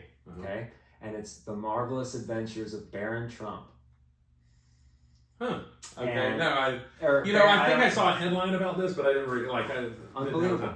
So it's a book about this boy Barron who grows up in his castle, and his they're this huge conglomerate, whatever, and he has adventures traveling through time, and his guide is a man named Don through time. This is written in 1863, no shit. And they go and have these adventures, and then one of the adventures, they end up in New York City, and there's a non-political man who gets elected president, who's the owner of this huge company, and he gets elected president and disrupts all the stuff and blah blah blah. And that's one of the crazy. What are the odds? My conspircy theory. We not the simulation. So is this somebody who was very, very attuned to what's going on, wrote the book, and just did the back channeling of history, so it appears that it was written in 1863. No, this is man. No, I mean, that would be nice. No. This is absolute. We've talked about everything else, but this is absolute. Yes. Okay. No, I mean, it could be, but there's a lot of people, and it's there. I mean, it's kind of. I don't know. I'm just being. I'm trying to be funny. I know you are. No, this is real. Of everything we talked about, this is the one. I'm drawing a line. I'm drawing a line right here. Exactly. All that shit I said about agreeing to disagree, out the window. Yeah, that's right. That is pretty nuts. That's funny. I'll look into it. But I do think it'd be funny if that turned into a conspiracy theory of like, hey, because I'd be like, oh man, that'd be great. Let me just write a book about Barron Trump traveling through time, and then let me go, finagle some websites. And some historical websites to make it look like it was actually published in 1863. Somebody's probably already has that theory out there, I bet you. Somebody's probably already saying. Who knows? It's probably, but it's still funny. It's one of those crazy things. I think it'd be almost more genius. Now, how funny would it be if it was the Harry Potter author? Yeah, right, J.K. Rowling. J.K. Rowling. Now she is a genius. Yeah, we thought she was a genius before. She's really a genius. Talk about a genius. Unbelievable. Or the same book, same time period, different author, wrote a book about this boy who's born. His name's Elon, and he takes the human race to Mars. Another book. Is that true? That's true. So what are the odds? We're in a simulation. Yeah, but anyway, thank you so much for being here. Just kind of wrap things up. Is there anywhere where people can get... I didn't bore you too long. Oh, please. We could go another... I would keep going, but I respect your time. I know we all think... I appreciate it. But it's... for everybody listening, if they want to connect with you or listen to your stuff, give us the plugs. So we have... I write reasonablearguments.com. So that's a website. You can find all my socials, everything from reasonablearguments.com. But that same name is on Substack. And the same name for a podcast that Jennifer and I do, my wife. Yep. And we kind of do a little bit of what we did here, but Jennifer's not political at all. Okay. And so she kind of comes up with stories that she's heard about in the news, and then she's like, oh, let's talk about them, and she asks questions. So it brings, a high level, we call it a high level conversation from a political expert like myself, down to, the man on the street question, how, what's the answer? Like we were talking about the fires in Palisades, and she's just like, well, who's more important, the mayor or the governor? And I'm like, well, it depends on whether you want the trash picked up or you need help with the federal government, right, or whatever. And so she's like, oh, wow, that's really, but she doesn't know. Sure. She's never been involved with it, and so she voted for Donald Trump the first time in 2016. And she said she voted for the 45th president in her 45th year first time she ever registered and voted. And she's just That's like, awesome. I'm just a Pittsburgh girl who tells it how it is, and I liked how he told it, and so that's why I've been with him. And now, me being, quote, a political expert, I've taken her to the convention, and we've seen President Trump speak on several occasions, and she's met Secretary Pompeo and some other, dignitaries along the way. Yeah. Anna Paula Luna, we sat had dinner with her about a year ago at a fundraiser in Tampa at her table. She seems awesome. And well, you could ask Jennifer about it, because she's just like, it's not political. Like, she just doesn't care. Like, she does not care about the political stuff. So I've never heard of this person before. And so we're sitting at the table, around the table, 10 people, I guess, and a congresswoman was acting like a congresswoman. She's like, oh, everything I say, people care about. And Jennifer just looks over and says, who is she, and why won't she shut up? That's what a congresswoman looks like, Dave. Yeah. She goes, she got elected to Congress? How? Because she doesn't shut up. Because she doesn't care about the politics side of it. She's Right. just like, That's man, awesome. she goes, her mouth goes like a duck's ass. It doesn't stop. And so it's just, and that's just who Jennifer is. Yeah. And so that's kind of our podcast. It's just kind of like, she calls it how she sees it. And then we bring in a little bit of fun stories, Sure. For some reason they seem to be a little bit sometimes about the penis. But one was a story in Canada where a drunken patron upset the bouncers and Okay. came out and fought the bouncers outside. They throw him on the ground, wait for the police, and unbeknownst to everybody, his pants had kind of come down a little bit, and his penis froze to the sidewalk. And when they pulled him up, they circumcised him. So she tells a story like this. Last night in our podcast, I think she has a short out now. Okay. We talked about President Lyndon Baines Johnson and his infatuation with his Johnson. Oh, God. And which is all well documented. Sure. Of things that he. Is it really? Yes, it is. That's a real thing? That's a real thing. he had a name for it and everything. I forget the name, but Champion or something. Oh, Champ my or God. something. I forget what he called it. I don't think it was Sea Champ. biscuit. Last night I couldn't remember, and I just kept calling him, I think he called him his penis Duke. But I'm not in. I guess I'm not in the portion of my life where I remember pet names for other men's penises. Yeah. So, but okay. But LBJ had a name for his, and when he was in college, he would brag, I'm going to take him out for a walk, and boy, he really got some exercise tonight. And he was known in the U.S. Senate restroom regularly intimidating other men with it by swinging it around and saying things like, woohoo, I bet you wish you had one of these. Oh, my God. And No so- way. That's real. That's real. And so, and at one point, he is rumored to have, there's no pictures, no audio of this, but he's rumored to have being asked about Vietnam. He mumbled into the microphone, and the reporter said, Mr. President, will you step up to the mic? And he pulled his zipper down, pulled his penis out, and said, I can't hear you, you step up to the mic. Oh, my God. So he was a crass, everybody, and so I would tell these stories, when people were like, oh, Donald Trump's this horrible human being. I was like, he's not even close to the worst president we've ever had. Right. Because, as far as documented just being a jerk and It's just crazy. is Lyndon Baines Johnson for sure takes the cake, and that doesn't include Andrew Jackson, any other cast of characters we've had in our history who have ascended to the highest office in the land. On that topic, though, So that's part of our podcast. So we bring in those fun. Yeah. We think they're That's fun. awesome. I I think that's hilarious. I was having a great time just hearing you tell me about it.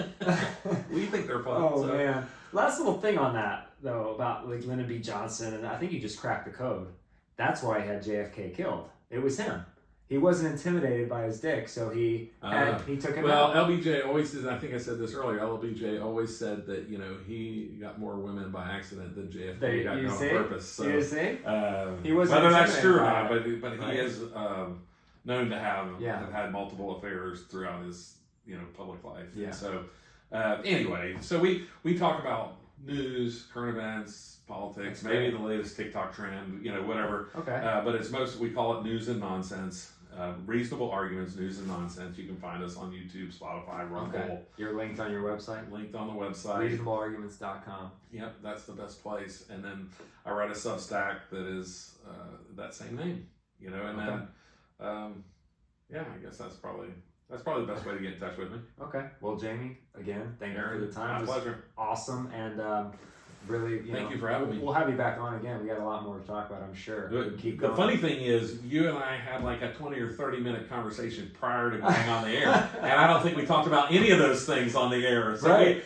we did barely scratch the surface of Yeah. what we planned on talking about. So And we're gonna have to. I don't know how many hours later. Yeah. So yeah, we're just about 3 hours. So Yeah.